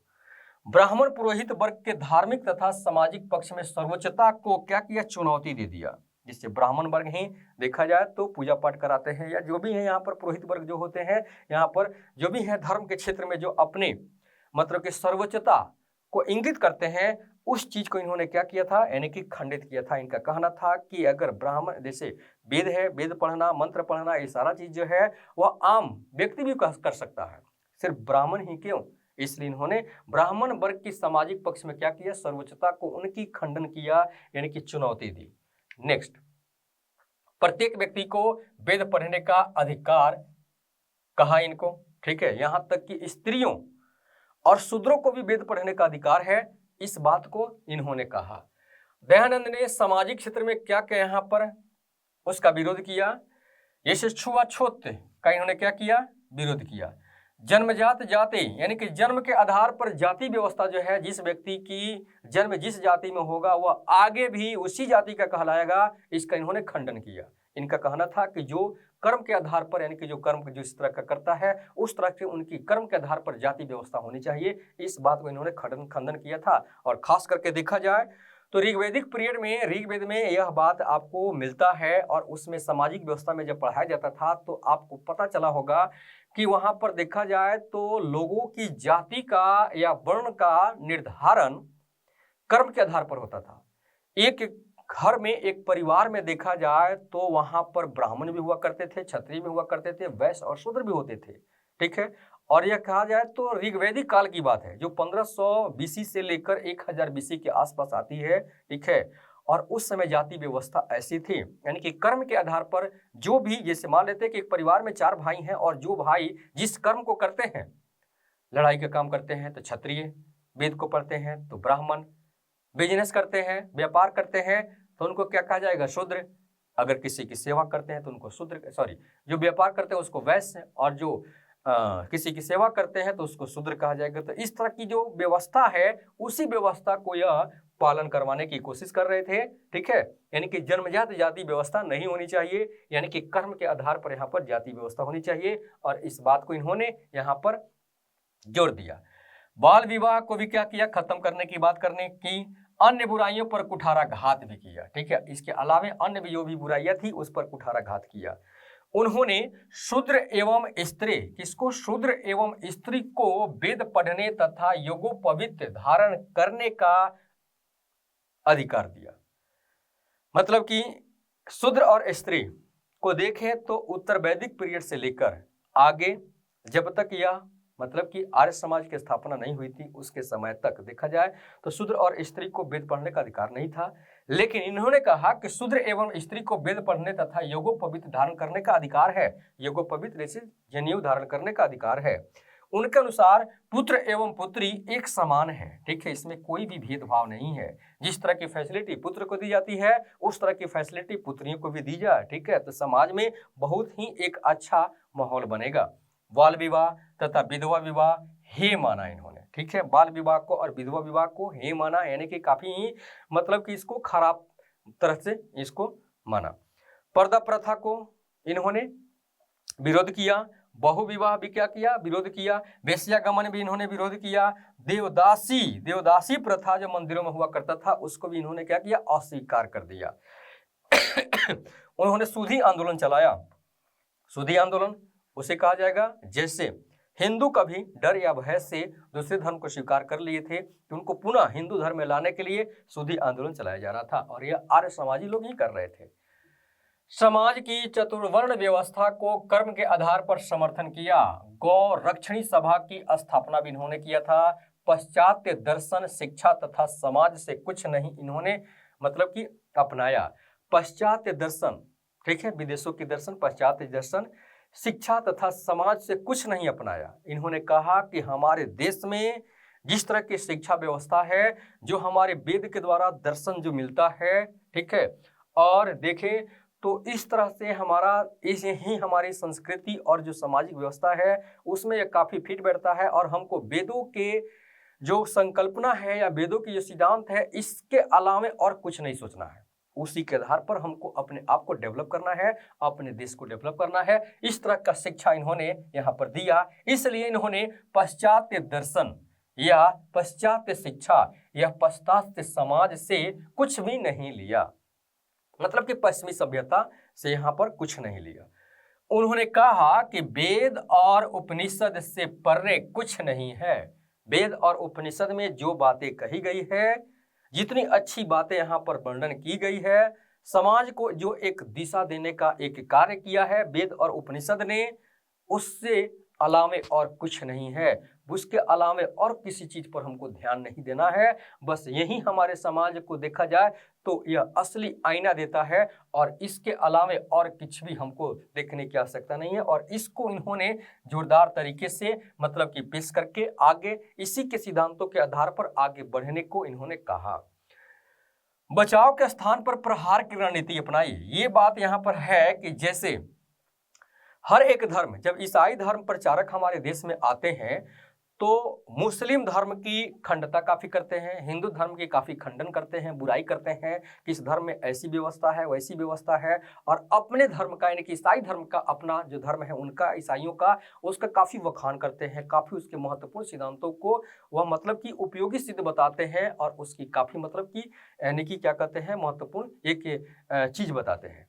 तो यहाँ पर देखा जाए तो स्वामी दयानंद सरस्वती जी ने क्या किया था कि बचाव के स्थान पर प्रहार की रणनीति अपनाई। मतलब अगर कोई भी ईसाई धर्म प्रचारक हिंदू धर्म का अगर वह खंडन करता है, या कोई भी मुस्लिम धर्म प्रचारक हिंदू धर्म का खंडन करता है, या कोई भी सिख धर्म प्रचारक हमारे हिंदू धर्म का खंडन करता है, या कोई भी पारसी धर्म प्रचारक हमारे हिंदू धर्म का खंडन करता है, तो अपने धर्म को ये बचाते नहीं थे, बल्कि उन्हीं के धर्म में कुछ गलतियों को निकालकर, मुस्लिम धर्म हो जो हमारे धर्म का खंडन कर रहा है, ईसाई धर्म हो जो हमारे धर्म के खंडन कर रहा है, कोई भी धर्म हो जो हमारे धर्म के खंडन कर रहा है, तो उन्हीं के धर्म में कुछ गलतियों को, कुरीतियों को निकाल कर इन्होंने उस पर प्रहार कर दिया।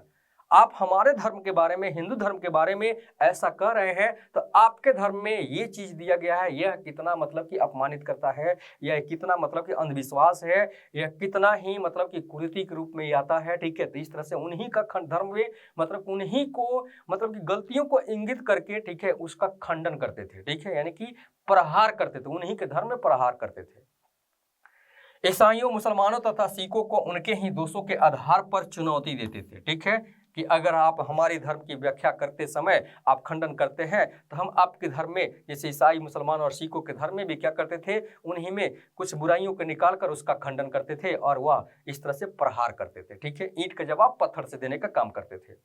कई जगह शास्त्रास्त्र कर प्राचीन कट्टरपंथियों एवं अन्य धर्म प्रचारकों को परास्त किया था। इन्होंने देश विदेश में कई जगह बैठकर मीटिंग करके यानी कि वहां पर शस्त्रास्त्र किया था, यानी कि शास्त्रों का देखे तो वहां पर यानी कि वार्तालाप हुआ था। ठीक है, और हर वार्तालाप में, हर उस वार्तालाप के सम्मेलन में देखा जाए तो उन्होंने कई कट्टरपंथियों को, हर एक धर्म के अलग अलग जो भी कट्टरपंथी इनके साथ यहाँ पर शस्त्रार्थ करते थे, उनको इन्होंने क्या किया था, मतलब कि पराजित किया था। ठीक है, इस तरह से देखा जाए तो परास्त भी किया था, पराजित भी किया था, अपने धर्म की विशेषता के बारे में बताकर। परिणाम स्वरूप हिंदू धर्म अनुयायियों में एक नया आत्मशुद्धि या आत्म परीक्षण तथा आत्मविश्वास की भावना जाग उठी। और जिस तरह से यह खंडन करते थे दूसरे के धर्मों को और अपने धर्मों का मतलब कि बचाव करते समय, तो इस तरह से देखे तो यहाँ पर यह काफी लोकप्रियता इसकी काफी बढ़ने लगी और देश विदेश में इसकी लोकप्रियता इतनी बढ़ जाती है कि आगे चलकर हिंदू धर्म अनुयायियों में एक नया आत्मशुद्धि, आत्म परीक्षण तथा आत्मविश्वास की भावना जाग उठी।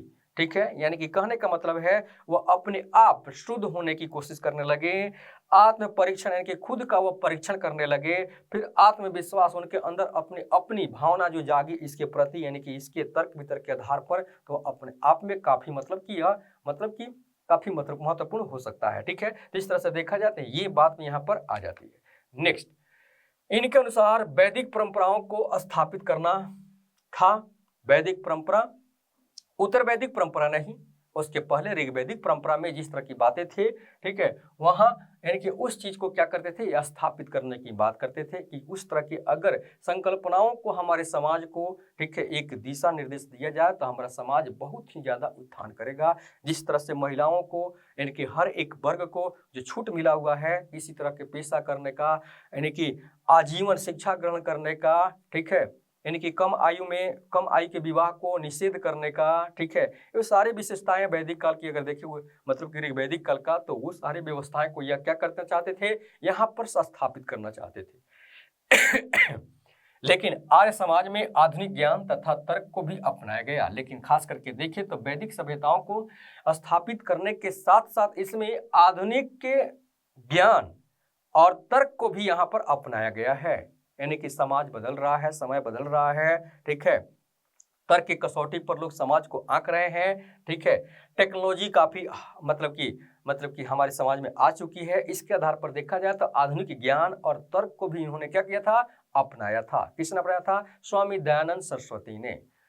फिर है कि दयानंद सरस्वती की रचनाएं, इनकी कुछ रचनाएं हैं, इससे करके क्वेश्चन आ सकते हैं। जैसे सबसे पहले देखा था तो पाखंड खंडन एक रचना है जो 1867 में प्रकाशित हुई थी। अद्वैत मत का खंडन इन्होंने किया था, यानी कि ये भी एक पुस्तक है, ठीक है, रचना है इनकी, और यह 1863 में प्रकाशित हुई। सत्यार्थ प्रकाश, सबसे इंपॉर्टेंट, सत्यार्थ प्रकाश में खास करके देखा जाए तो इनकी सबसे महत्वपूर्ण ग्रंथ है और यह 1874 में प्रकाशित हुई है। वल्लभाचार्य मत का खंडन का भी एक पुस्तक है जिसमें 1875 में स्थापित हुई है।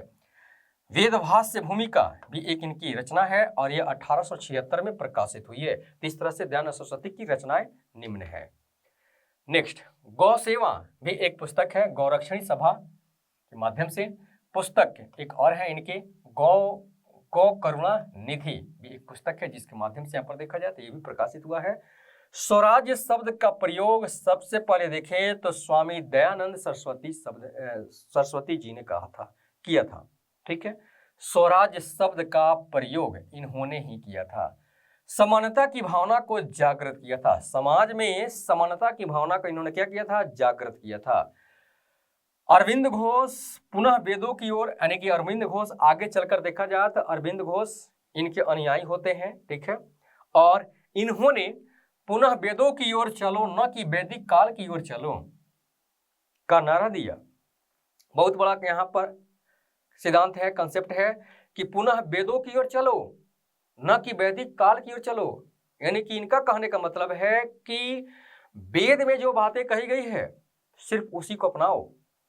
वैदिक काल में जो परिवेश था, ठीक है, उसको इन्होंने यहाँ पर अपनाने की बात नहीं कहा। वैदिक काल की तरफ, यानी कि इतने पिछले साल, यानी कि क्या कहते हैं, इतने पीछे के साल में बैक जाना, ठीक है, यह उचित नहीं है, ठीक है। हमारे समाज को, आज समाज इस तरह से डेवलप है, इस काल में जाने की बात इन्होंने नहीं कहा, बल्कि वेदों में जो बातें कही गई है उसको आज अपना लो, ठीक है, ये बात इन्होंने कहा था। लाला हंसराज 1886 में लाहौर में दयानंद एंग्लो वैदिक कॉलेज इन्होंने क्या किया था, स्थापना किया था 1886 में। इसमें अंग्रेजी प्लस वैदिक ज्ञान को अपनाया गया। खास करके देखें तो यह जो दो भागों में बढ़ता है, यानी कि आर्य समाज के समर्थक, यानी कि जो भी थे, यानी कि आर्य समाज के जो अनुयायी थे, यह आगे चलकर दो भागों में बढ़ जाते हैं। खास करके देखा जाए तो कुछ लोग होते हैं जो आर्य समाज के मतलब कि समर्थक होते हैं, उसी के आधार पर आगे समाज को ले जाना चाहते हैं। कुछ चाहते हैं कि उसमें मतलब कि कुछ नयापन को लाया जाए, ठीक है, और उसमें कुछ चेंज करके, कुछ परिवर्तन करके उसको आगे बढ़ाया जाए। तो लाला हंसराज 1886 में लाहौर में दयानंद एंग्लो वैदिक कॉलेज की स्थापना किया। इसमें अंग्रेजी और वैदिक ज्ञान को अपनाया गया।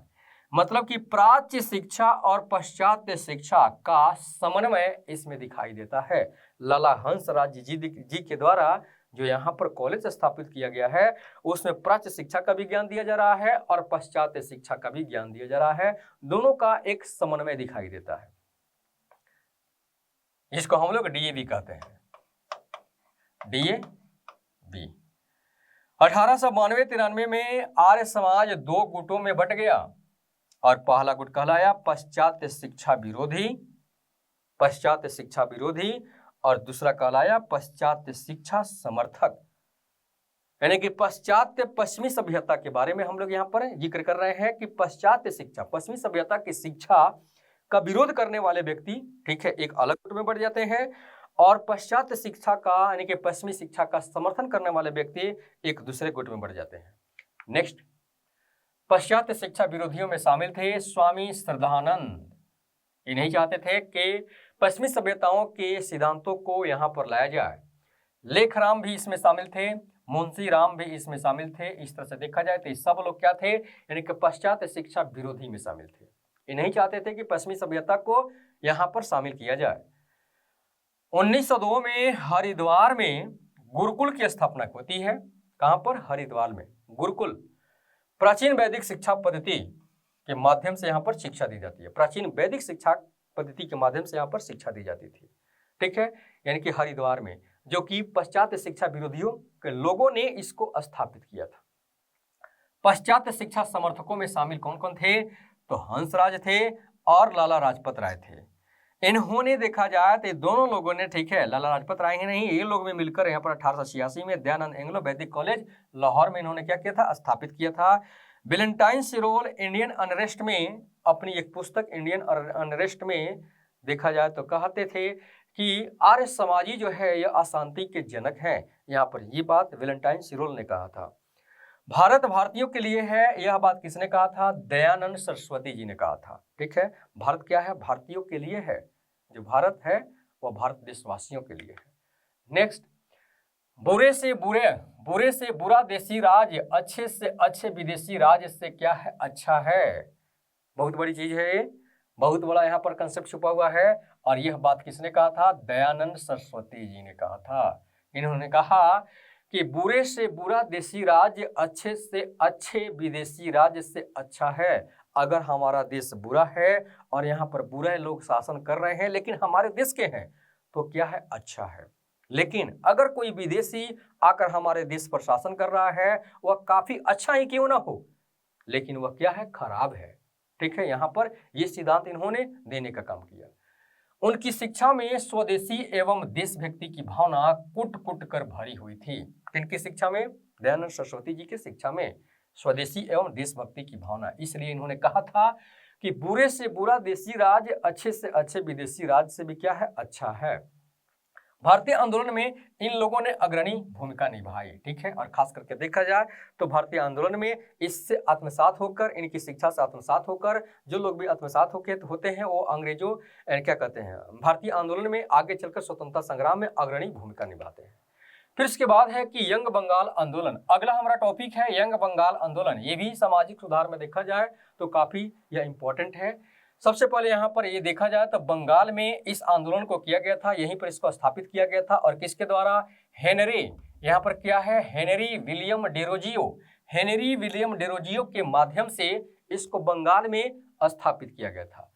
1826 में कलकत्ता में घड़ी विक्रेता के रूप में यह भारत आते हैं। 1826 से 31 के बीच में देखा जाए तो कलकत्ता हिंदू कॉलेज के या क्या थे? प्राध्यापक थे वहां पर। और खास करके यह हिस्ट्री सब्जेक्ट इनका मुख्य सब्जेक्ट था, हिस्ट्री विषय पढ़ाया करते थे।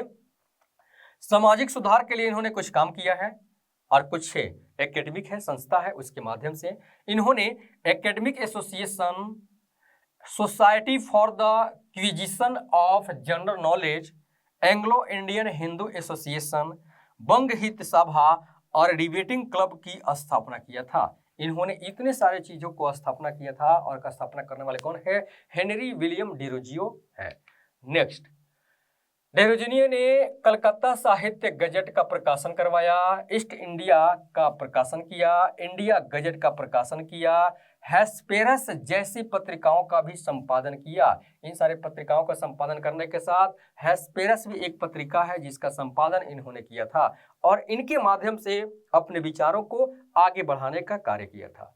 यंग बंगाल डेरोजियो जी का जो आंदोलन है वह उसका क्या उद्देश्य है? जैसे प्रेस की स्वतंत्रता, प्रेस पर किसी तरह की प्रतिबंध नहीं होनी चाहिए। इन्होंने कहा था कि प्रेस की स्वतंत्रता हमेशा होनी चाहिए, समाज में हर जगह वह जा सके और समाज की बातों को वह उजागर कर सके, इसकी स्वतंत्रता प्रेस की होनी चाहिए। जमींदारों की अत्याचार से रैयतों की सुरक्षा भी होनी चाहिए, यह बात भी डेरोजियो जी ने कहा था। सरकारी उच्च सेवाओं में भारतीयों को रोजगार दिलाना भी इनका उद्देश्य था, इसके यानी कि इस आंदोलन के माध्यम से। डेरोजियो आधुनिक सभ्यता का अग्रदूत यानी कि सुरेंद्रनाथ बनर्जी जी ने कहा था कि डेरोजियो जो है वह आधुनिक सभ्यता का अग्रदूत है। फिर आधुनिक भारत का प्रथम राष्ट्र कवि को से मतलब कि नवाजा गया गया इनको, यानी कि इस पदवी से इनको नवाजा गया है, यानी कि आधुनिक भारत का प्रथम राष्ट्र कवि भी इनको कहा गया है। अगला हमारा है सुधार आंदोलन में रामकृष्ण मिशन एवं स्वामी विवेकानंद। रामकृष्ण मिशन एवं स्वामी विवेकानंद। रामकृष्ण मिशन की स्थापना होती है। रामकृष्ण मिशन की स्थापना में देखा जाए तो स्वामी विवेकानंद का बहुत बड़ा योगदान होता है। तो रामकृष्ण मिशन की स्थापना के पहले कुछ घटनाएं हैं। घटनाएं के घटने के बाद यानी कि रामकृष्ण परमहंस जी का जब मृत्यु होता है तो स्वामी विवेकानंद ने रामकृष्ण मिशन की स्थापना करके और स्वामी क्या रामकृष्ण परमहंस की सिद्धांतों को, उनकी विचारों को आगे बढ़ाने का, देश में फैलाने का क्या किया, कार्य किया। सबसे पहले देखें तो रामकृष्ण मिशन और स्वामी विवेकानंद के टॉपिक पर आने के पहले इसकी क्या बैकग्राउंड होती है। तो पहला यहाँ पर है रामकृष्ण परमहंस। इनका मूल नाम क्या था? गोदधर चट्टोपाध्याय। इनका मूल नाम क्या था? गोदधर चट्टोपाध्याय। इनका जन्म कहाँ होता है? जन्म 1836 में इनकी जन्म होती है। स्थान कहाँ है? कमरपुर, कमरपुकुर यानी कि हुगली जिला, बंगाल में हुगली जिला में कमरपुकुर में इनकी जन्म होती है। दक्षिणेश्वर में काली मंदिर में एक क्या थे? एक पुजारी थे। देखिए कलकत्ता के दक्षिणेश्वर में काली मंदिर में क्या थे? एक पुजारी थे। इनके अनुसार मतलब कि रामकृष्ण परमहंस जी के अनुसार कृष्ण, हरि, राम, ईसा, अल्लाह एक ही ईश्वर के विभिन्न नाम हैं। यानी कि इन्होंने भी क्या किया? एक ईश्वरवाद का सिद्धांत दिया। कहा कि कृष्ण, हरि, राम, ईसा, अल्लाह एक क्या है? एक ही ईश्वर के विभिन्न नाम है, लेकिन ईश्वर क्या है? एक ही है। भगवान क्या है? एक ही है। अलग अलग उनके नाम हो सकते हैं। सभी धर्मों को सत्य मानते थे। क्या कहते थे? सत्य। मूर्ति पूजा में विश्वास रखते थे। अब देखिए यहाँ पर क्या है, इसके पहले जितने भी थे धार्मिक सुधार आंदोलन में जितने भी यहाँ पर आए थे वो सब मूर्ति पूजा का विरोध किया है, लेकिन यहाँ पर देखा जाए तो यह मूर्ति पूजा में विश्वास रखते थे। इनका कहना था कि मूर्ति पूजा होनी चाहिए। नेक्स्ट, इन्होंने चिंतन, संन्यास, भक्ति के माध्यम से धार्मिक मुक्ति प्राप्ति का माध्यम माना। इन्होंने माता काली, कृष्ण, ईसा मसीह तथा बुद्ध के दर्शन किए थे। ऐसा इतिहासकारों ने कहा है कि रामकृष्ण परमहंस जी काली माता का, कृष्ण, ईसा मसीह एवं बुद्ध के दर्शन किए थे। इनका प्रिय शिष्य नरेंद्र नाथ दत्त होते हैं, जो इनके संदेशों को आगे बढ़ाने का कार्य किए। यानी कि रामकृष्ण परमहंस जी के मृत्यु के बाद उनके शिष्य, प्रिय शिष्य नरेंद्र नाथ दत्त, जो आगे इनका नाम विवेकानंद कहलाएंगे, जो आगे इनके संदेशों को यानी कि रामकृष्ण परमहंस के संदेशों को आगे बढ़ाने का कार्य किया। अब यहाँ पर हमारा स्वामी विवेकानंद का कुछ जीवन परिचय। जन्म इनका 1863 ईस्वी में होता है और कहाँ होता है? कलकत्ता में। जन्म स्थान कहाँ है? तो कलकत्ता में है। जन्म स्थान इनका कलकत्ता में। बचपन का नाम इनका क्या है? नरेंद्र नाथ या नरेंद्र दत्त। इनको बचपन में क्या कहा गया? इनकी कह सकते हैं कि मूल नाम क्या है? बचपन का मूल नाम क्या है? नरेंद्र नाथ या नरेंद्र दत्त है।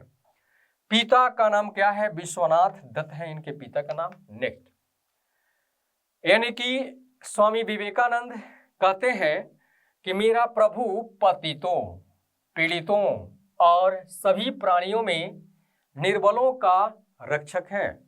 यानी कि आप अपने आसपास के माहौल में जहां भी पतितों, जो पतित लोग हैं, पीड़ित लोग हैं, सभी प्राणी जो है, ठीक है, उन सब में देखेंगे तो हमारा प्रभु यानी कि हमारा ईश्वर क्या है? उनमें देखे तो रक्षक के रूप में है। 11 सितंबर 1893 में शिकागो में प्रथम विश्व धर्म सम्मेलन हुआ था और इस सम्मेलन में यह भारत की तरफ से प्रतिनिधित्व किए थे। ठीक है, कहां पर? शिकागो में प्रथम विश्व धर्म सम्मेलन 1893 में। इन्होंने इस सम्मेलन में कहा कि जिस प्रकार सभी जलधाराएं अपने जल धाराएं सागर में लाकर मिला देती है, सभी जलधाराएं लास्ट में उसका अंत कहाँ होता है? सागर में जाकर मिल जाती है। उसी प्रकार मनुष्य के सारे धर्म, जो भी धर्म है, ईश्वर की ओर ले जाती है। वह सारे धर्म, हिंदू हो, मुस्लिम हो, सिख, ईसाई, कोई भी हो, ठीक है, वह सारे धर्म कहाँ जाती है? ईश्वर की ओर ले जाती है। ईश्वर को यहाँ पर सागर की संज्ञा दी गई है, ठीक है, और बाकी सब धर्मों को अलग अलग जलधाराएं भी कहा गया है। महाराज खेदड़े, ठीक है, इनके गुरु हैं। नरेंद्र नाथ दत्त का नाम बदलकर स्वामी विवेकानंद कर देते हैं। ठीक है, जिस समय यह शिकागो में प्रथम विश्व सम्मेलन में भाग लेने जा रहे थे, उस समय महाराज खेतड़ी के कहने पर, इनके प्रेरणा देने पर नरेंद्र नाथ दत्त ने स्वामी विवेकानंद क्या किए? अपने नाम को परिवर्तित कर लिए। ठीक, उसके बाद है न्यूयॉर्क हेराल्ड, एक पत्रिका है न्यूयॉर्क हेराल्ड, ठीक है। और इसमें क्या है कि ऐसे ज्ञान संपदा, यानी कि इन्होंने इस न्यूयॉर्क हेराल्ड के माध्यम से, एक जो विद्वान है, इन्होंने कहा था इस पत्रिका में कि ऐसे ज्ञान संपदा देश में अपने धर्म प्रचारक भेजना कितना मूर्खतापूर्ण है। कहने का मतलब है कि न्यूयॉर्क हेराल्ड के माध्यम से यह बात आती है कि जिस समय शिकागो में प्रथम विश्व सम्मेलन हो रहा था और स्वामी विवेकानंद जी ने जिस प्रकार के अपने धर्मों की व्याख्या कर रहे थे कि हमारे धर्म की विशेषता क्या है, और धर्म की विशेषता को जानकर समझकर जब वहाँ के लोगों को यह पता चला कि यह धर्म क्या है, कितना मतलब कि महत्वपूर्ण है और इसमें क्या क्या विशेषताएं हैं, इसको जब लोगों ने जाना तो न्यूयॉर्क हेराल्ड में एक बात आती है कि उन्होंने कहा कि ऐसे ज्ञान संपदा देश में, मतलब कि जहां से, जिस देश से स्वामी विवेकानंद जी पैदा होकर आते हैं, ठीक है, वैसे देशों में जो ज्ञान संपदा भरा हुआ है, वैसे देशों में अपने धर्म प्रचारक भेजना कितना मूर्खतापूर्ण है।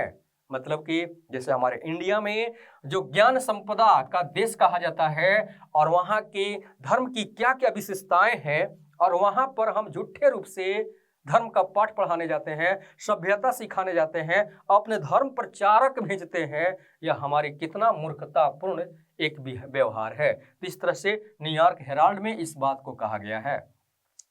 रोमियो रोला क्या कहते हैं कि संसार का कोई भी धर्म मनुष्यता की गरिमा को इतने ऊंचे स्वर में लाता जितना कि हिंदू धर्म में लाया गया है, ठीक है। इस तरह से देखा जाए तो रोमियो रोलियो का भी यहाँ पर देखा जाए तो हिंदू धर्म की व्याख्या यहाँ पर आती है और इसके इंपॉर्टेंस को वो भी यहाँ पर देखिए तो समझ जाते हैं। 1896 में न्यूयॉर्क में वेदांत सोसाइटी का गठन विवेकानंद जी ने किया था।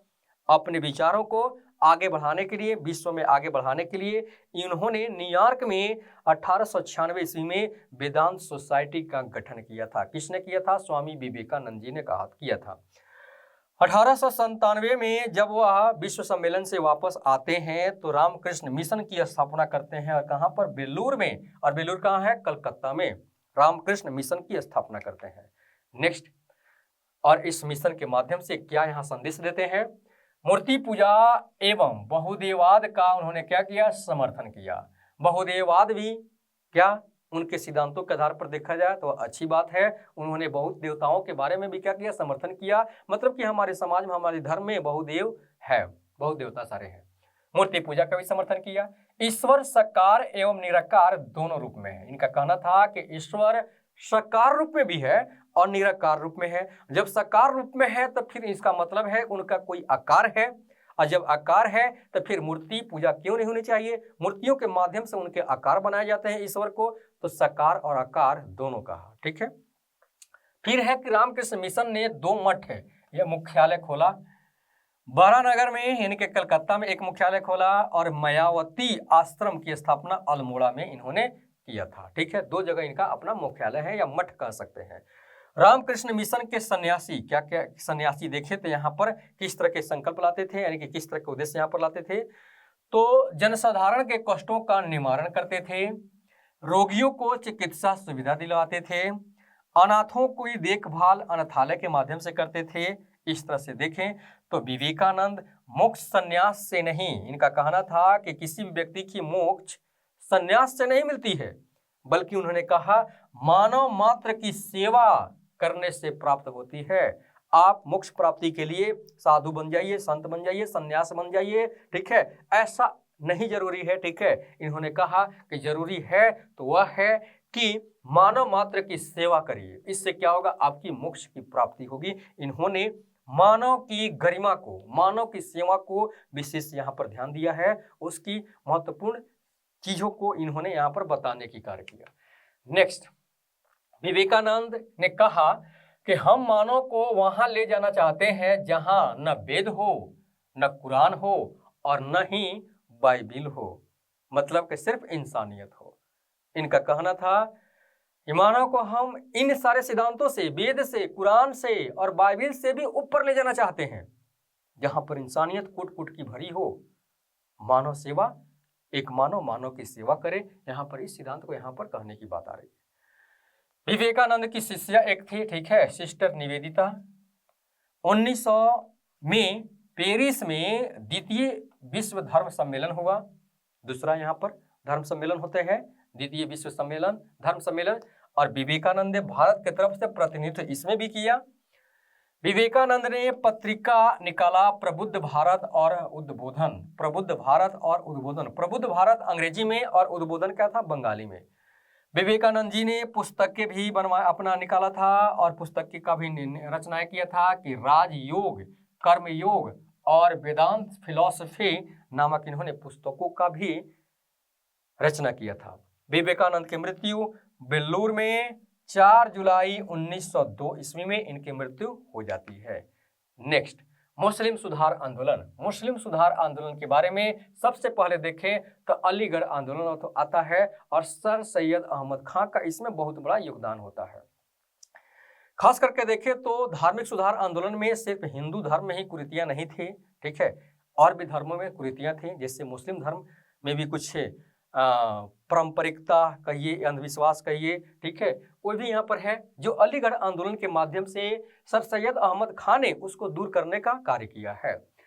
इनका जन्म कहाँ है, 1877 ईस्वी में इनकी जन्म होती है, 1817 ईस्वी में इनकी जन्म होती है। स्थान कहाँ है, दिल्ली। और यह उस परिवार में जन्म लेते हैं जो परिवार काफी समृद्ध था, यह समृद्ध परिवार में जन्म लेते हैं। शिक्षा इनका देखा जाए तो परंपरागत मुस्लिम ढंग से ही किया जाता है, ठीक है, विशेष कोई यहाँ पर देखा जाए तो शिक्षा में इनका बहुत बड़ा योगदान मतलब कि इनको नहीं दिया गया है। प्रारंभ में ये धार्मिक सहिष्णुता और सभी धर्मों में निहित एकता पर विश्वास करते थे। प्रारंभ में देखा जाए तो इन्होंने, देखिए कितना सुंदर विचार यहाँ पर आता है कि धार्मिक सहिष्णुता, सभी धर्मों को एक समान मानते थे और सभी धर्मों में निहित एकता पर इन्होंने क्या किया था, विश्वास किया था। इसीलिए इन्होंने कहा था कि हिंदू और मुसलमान एक सुंदर बहू के 2 आंखें हैं। क्या कहते हैं, सर सैयद अहमद खां ने यह बात कहा था कि हिंदू और मुसलमान एक सुंदर बहू के, मतलब कि भारत के, सुंदर बहू किसको कहा गया है, भारत के 2 आंखें हैं। कितना अच्छा लाइन इन्होंने यहां पर दिया है। और ये धार्मिक सहिष्णुता और धर्मों में निहित एकता को यह इंडिकेट करता है, ठीक है। लेकिन बाद में वह काफी सांप्रदायिक हो जाते हैं, ठीक है, अपने धर्मों के लोगों के मतलब कि उत्थान के लिए यह अंग्रेजों के काफी पक्षधर हो जाते हैं और फिर यहाँ पर देखें तो हिंदू मुस्लिम विरोधी बात करने लगते हैं। और यह देखा जाए तो एक तरह का काफी विडंबना यहाँ पर सामने देखने को मिलती है। 1857 के विद्रोह में सारे हमारे सैनिक हमारे देश के अलग अलग कोने में सब विद्रोह में जुटे हुए थे, विद्रोह में लगे हुए थे। लेकिन ये महाराज क्या कर रहे थे, कंपनी में न्यायिक पद पर कार्यरत थे। इनका 1857 के विद्रोह में कोई योगदान नहीं होता है। यह कंपनी में उस समय न्यायिक पद पर कार्यरत थे, कंपनी का साथ दे रहे थे। नेक्स्ट, ये कंपनी के प्रति पूर्ण राजभक्त थे, कंपनी के प्रति पूर्ण राजभक्त थे और इसी नाम से एक के रचनाएं भी इन्होंने किया था। मुसलमानों के दृष्टिकोण को आधुनिक बनाने का प्रयत्न इन्होंने किया था। इनका आंदोलन अलीगढ़ आंदोलन कहलाता है।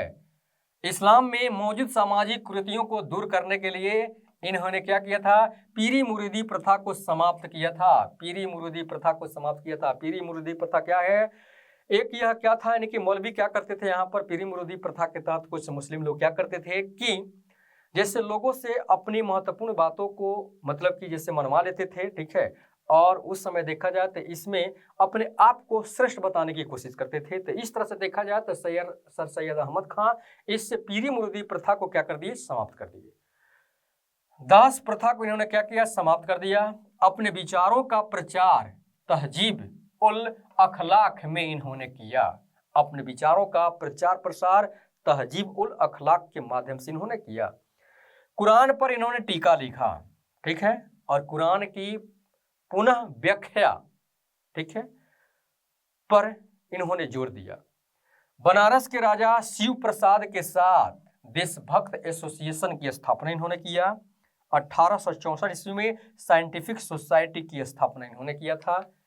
नेक्स्ट, 1875 में अलीगढ़ मोहम्मदम एंग्लो ओरिएंटल स्कूल की स्थापना किया था। 1878 में यह स्कूल कॉलेज बन गया, ठीक है, कौन सा, मोहम्मदम एंग्लो ओरिएंटल स्कूल, आगे चलकर 1878 में कॉलेज बन गया। 1820 में यही कॉलेज आगे चलकर क्या बन जाता है, अलीगढ़ मुस्लिम विश्वविद्यालय बन गया। नॉर्थब्रुक के इस मुस्लिम अलीगढ़ मुस्लिम विश्वविद्यालय के लिए 10,000 रुपये की मदद किया था उस समय। खास करके देखें तो यहाँ पर जो सर सैयद अहमद खां हैं, इन्होंने देखा कि मुसलमानों के साथ रहकर हिंदुओं के साथ रहकर अपने धर्म का, अपने सामाजिक लोगों का ये विकास नहीं कर सकते थे, ऐसा इन्होंने संकल्पना देने लगा। खास करके देखें तो इनका ये भी कथन था कि अगर अपने सामाजिक के व्यवस्था को या मुस्लिम समाज को आगे उत्थान करना है तो हमको हिंदुओं का पक्ष छोड़कर हमको अंग्रेजों का पक्ष लेना होगा और अंग्रेज के सिद्धांतों के आधार पर उन्हीं से कुछ काम कराकर या उन्हीं से मतलब कि पक्ष लेकर, ठीक है, हम अपने धर्म के लिए बहुत कुछ मतलब कि इसमें डेवलप कर सकते हैं। तो इसलिए इन्होंने मतलब कि हिंदू धर्म को या हमारे देखें तो खास करके यानी कि अंग्रेजों के काफ़ी पक्षधर हो जाते हैं और अपने समाज के लिए, मुस्लिम समाज के लिए काफ़ी उत्थान करने का यहाँ पर उपाय सोचने लगते हैं। उसके बाद मुस्लिम सुधार आंदोलन में एक सुधार आता है देवबंद आंदोलन। देवबंद आंदोलन भी अपने आप में बहुत ही इंपॉर्टेंट है, इससे भी क्वेश्चन हमेशा पूछे गए हैं बीपीएससी में। 1867 में मोहम्मद कासिम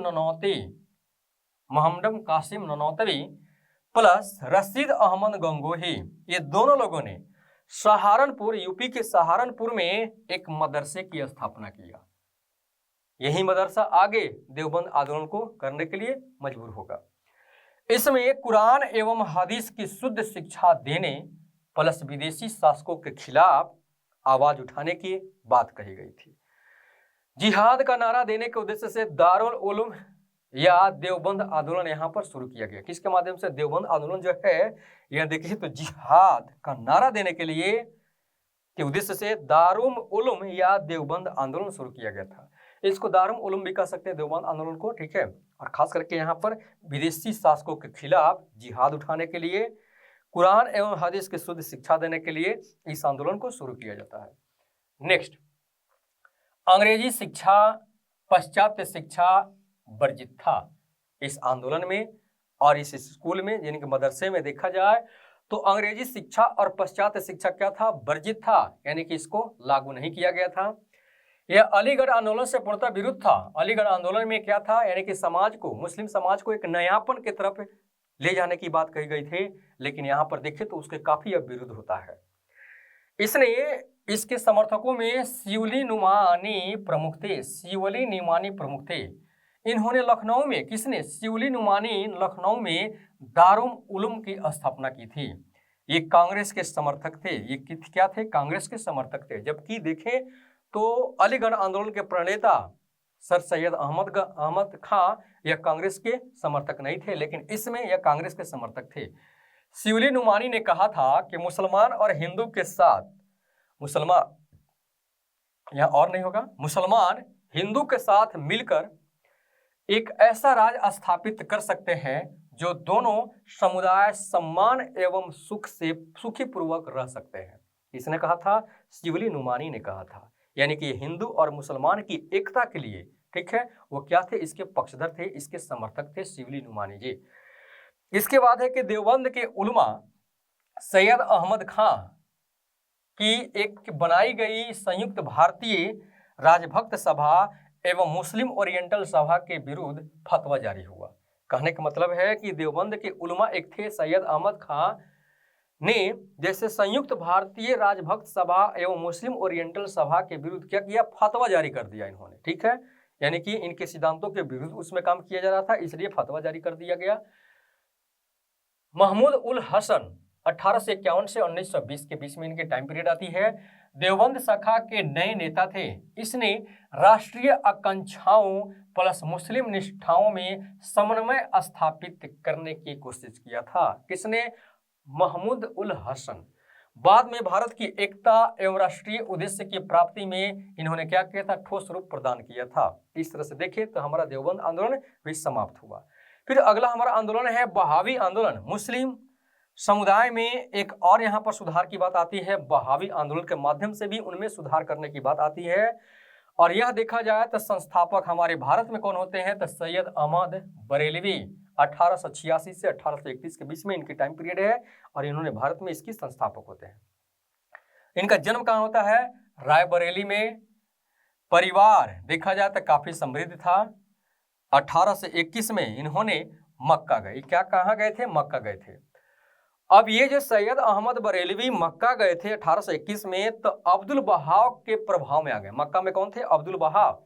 उनके प्रभाव में आकर उनसे दोस्ती किया और उनसे ढेर सारे सिद्धांतों को सीखा, और यह काफी कट्टर धर्म योद्धा के रूप में भारत में आते हैं, यानी कि वहां से वापस आते हैं तो उस समय तक यह कट्टर धर्म योद्धा बन चुके थे। कट्टर धर्म योद्धा की बात यहाँ पर की जा रही है। इस तरह के इनके मतलब रूप यहाँ पर हमारे भारत में दिखाई देता है। किसका? यानी कि सैयद अहमद बरेलवी का। नेक्स्ट है कि ये अपने को पैगंबर हजरत मोहम्मद का वंशज मानते थे। कौन? सैयद अहमद बरेलवी। ठीक है, अपने आप को क्या कहते थे? हजरत मोहम्मद का वंशज मानते थे। बहावी संप्रदाय इस्लाम की एक शाखा थी। इस तरह से देखा जाए तो बहावी संप्रदाय क्या है? इस्लाम की एक शाखा है। इसका स्वभाव अत्यंत कट्टर होता था। ठीक है, यहाँ पर किसी भी तरह की गलती मतलब कि बर्दाश्त नहीं की जाती थी, यानी कि कुरान में लिखी हुई बातों के आधार पर ही यहाँ पर सिद्धांत आगे बढ़ाए जाते थे, उससे अलग बिल्कुल नहीं बढ़ाया जाता था। किसी भी तरह का उस पर टिप्पणी अगर कोई होता था तो ये काफी कट्टर हो जाते थे। विश्व में अधिकांश बहावी कहाँ पर है? कतर में है, सऊदी अरब में है और यूएई में है। बहावी, ठीक है, ये क्या है? इस्लाम की एक संप्रदाय है, शाखा है।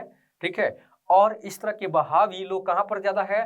कतर, सऊदी अरब एवं यूएई में है, यानी कि यूनाइटेड अरब अमीरात जिसको कहते हैं। ठीक है, यहाँ पर भी हैं, यहाँ के निवासी हैं। सऊदी अरब में देखें तो लगभग 23% लोग बहावी हैं जो कट्टर मुस्लिम हुआ करते हैं। मुसलमानों द्वारा पाश्चात्य प्रभाव के विरोध सर्वप्रथम जो प्रतिक्रिया हुई उसे बहावी आंदोलन कहते हैं। बहावी आंदोलन किसे कहते हैं? यानी कि मुसलमानों द्वारा पाश्चात्य प्रभाव से, पाश्चात्य शिक्षा हो, पाश्चात्य सभ्यता हो, उसके प्रभाव के विरुद्ध जो सर्वप्रथम प्रतिक्रिया किया जाता है उसी को बहावी आंदोलन कहा जाता है। मतलब 71 सऊदी अरब यूएई में देखें या और भी जगह देखें, जैसे सऊदी अरब में, तो इन लोगों को पाश्चात्य सभ्यता नहीं चाहिए था, यानी कि इनकी जो अपनी संस्कृति और जो परंपरा है उसी के आधार पर यह आगे डेवलप होना चाहते हैं। शाह वलीउल्लाह भारतीय मुसलमान के प्रथम नेता थे जो भारतीय मुसलमानों में हुई गिरावट पर चिंता किया था कि भारतीय मुसलमान में किस तरह की गिरावट हो रही है, यानी कि इनके नजर में सर सैयद अहमद खां जी के सिद्धांत क्या है, यानी कि भारतीय मुसलमान को गिराने का काम कर रहा है। ठीक है, तो यहाँ पर ये बात वलीउल्लाह भारतीय मुसलमान के प्रथम, यानी कि शाह वलीउल्लाह ने ऐसा किया था, सोचा था। अब्दुल बहाव एक अलग व्यक्ति है। अब्दुल बहाव के नाम से इसका नाम बहावी आंदोलन पड़ा। ठीक है, यानी कि अगर देखिए तो बहावी आंदोलन कैसे पड़ा, यानी कि ईसाई धर्म के पाश्चात्य सभ्यता जो है या पाश्चात्य संस्कृति जो है उसके विरुद्ध के प्रतिक्रिया के रूप में ही क्या कहा गया है? बहावी आंदोलन को शुरू किया गया है। लेकिन बहावी नाम जो आता है यह अब्दुल बहाव के नाम से इसका नाम बहावी पड़ा। नेक्स्ट है कि यह आंदोलन ईरान से भारत में आया था। कहां से आया था? ईरान से भारत में आया था। भारत में इसे प्रचारित करने का श्रेय सैयद अहमद बरेलवी को है। मौलवी अब्दुल अजीज भारत एक दार उल हर्ब क्या कहते थे, यानी कि मौलवी अब्दुल अजीज के समय देखा जाए तो इन्होंने एक टिप्पणी किया था कि भारत एक क्या है? भारत एक दार उल हर्ब है, यानी कि काफिरों का देश है। अब इसको क्या करना है? दार उल इस्लाम बनाने की जरूरत है। इन्होंने किसने कहा था? कि मौलवी अब्दुल अजीज ने कहा था इसको इस्लामिक देश बनाने की जरूरत है, यानी कि जो काफिरों का देश है उसे क्या करना है? इस्लामिक बनाने की, इस्लाम बनाने का यहाँ पर जरूरत है। ये बात कहा था मौलवी अब्दुल अजीज ने। यह आंदोलन सिख सरकार के काफी विरोध में था और सिख सरकार यानी कि पंजाब पर जब अंग्रेजों का अधिकार हो जाता है तो उसके बाद यह 1870 से ब्रिटिश सरकार तो जब सिख सरकार यानी कि पंजाब पर जब अंग्रेजों का अधिकार हो जाता है तब फिर ब्रिटिश सरकार के अगेंस्ट में यह आंदोलन किया जाने लगा। लेकिन आगे चलकर 1870 ईस्वी में ब्रिटिश सरकार इसे समाप्त कर देती है। किसे? इस बहावी आंदोलन को समाप्त कर देती है।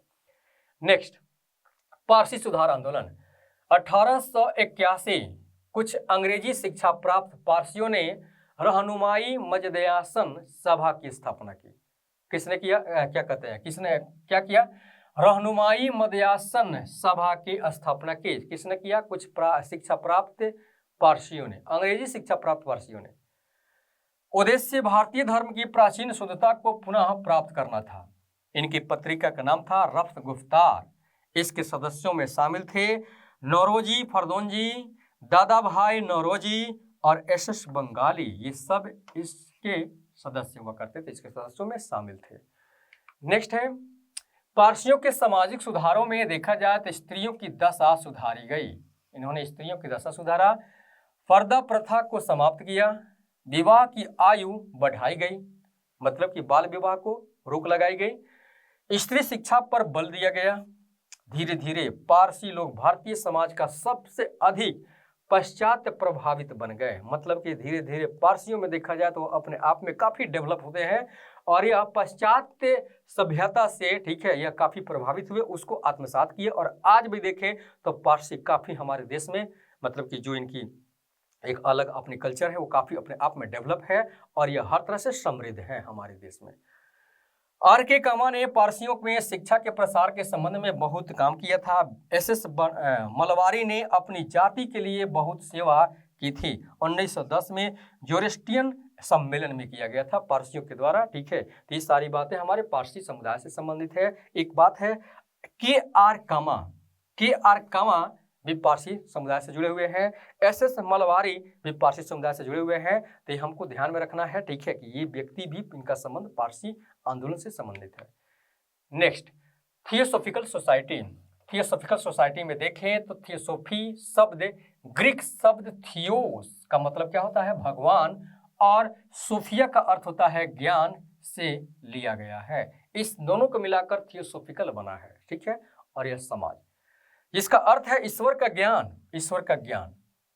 संस्कृत में इसके लिए ब्रह्म विद्या शब्द का प्रयोग किया गया है। इस शब्द का प्रयोग थियोसॉफिकल सोसाइटी द्वारा किया गया था। इसकी स्थापना 1875 में मैडम HP ब्लावत्स्की और SHS ओलकॉट द्वारा न्यूयॉर्क में की गई थी। थियोसॉफिकल सोसाइटी की स्थापना न्यूयॉर्क में की जाती है और वह कब 1875 ईस्वी में की जाती है। किसके द्वारा की जाती है? संस्थापक सदस्य कौन इसके होते हैं? संस्थापक कौन? तो मैडम HP ब्लावत्स्की और HSS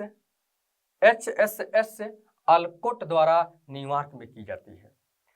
1882 ईस्वी में मद्रास में, यानी कि कहाँ? मद्रास में, अडयार में, मद्रास नामक स्थान पर स्थापित की गई थी। इसे कहाँ पर? हमारे भारत में।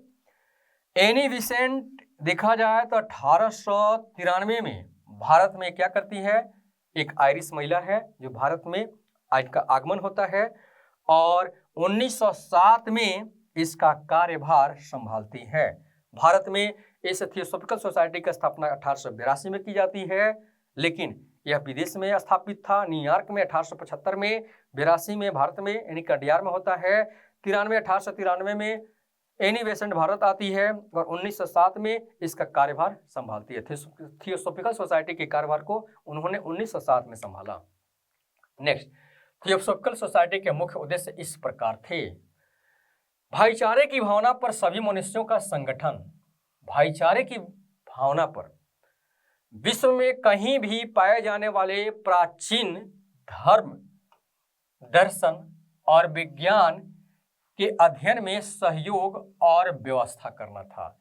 इसलिए देखा जाए तो थियोसॉफिकल सोसाइटी के सदस्यों में ये देखा गया कि अगर किसी भी जगह विश्व में कहीं भी अगर वह प्राचीन धर्म है, उसकी दर्शन अच्छी है, तो उसको उजागर करने का, उसमें कुछ विद्वता दिखाई देती है, मतलब कि विज्ञान का कुछ सिद्धांत दिखाई देता है, तो उसको क्या करना है? उजागर करना है। इसके लिए इन्होंने क्या किया था? अध्ययन में सहयोग और व्यवस्था करना शुरू किया था। प्रकृति के नियमों की खोज प्लस मनुष्य की दैवीय शक्तियों का विकास यहाँ पर देखा जाए तो इसके माध्यम से किया जा रहा है। मुख्य रूप से ब्राह्मणवादी और बौद्ध धार्मिक ग्रंथों ने थियोसॉफिकल सोसाइटी के दर्शन और सिद्धांत को जन्म दिया। यहाँ पर बैकग्राउंड आ रहा है, ब्राह्मणवादी और बौद्ध धार्मिक ग्रंथों ने थियोसॉफिकल सोसाइटी के दर्शन और सिद्धांत को जन्म दिया। सभी मनुष्यों को समान और भाइयों के रूप में मानने का सिद्धांत हिंदू दर्शन से लिया गया, जो मानता है कि सभी मनुष्य क्या है? ईश्वर का अंश है। नेक्स्ट, अन्य धार्मिक सुधार आंदोलन यहाँ पर होते हैं। ठीक है, ये तो मुख्य थे, लेकिन कुछ और भी धार्मिक सुधार आंदोलन हमारे देश में होते हैं जो अलग अलग एरिया और अलग अलग नेतृत्वकर्ता के रूप में यहाँ पर पेश आते हैं। उनको हम शॉर्ट फॉर्म में यहाँ पर दिए हैं, जिसको जानना भी बहुत जरूरी है। धर्म सभा की स्थापना राधाकांत देव ने किया था। लोक हितवादी की स्थापना गोपाल हरि देशमुख ने किया था। देव समाज की स्थापना शिव नारायण अग्निहोत्री ने किया था और राधा स्वामी की स्थापना शिव दयाल साहिब ने किया था।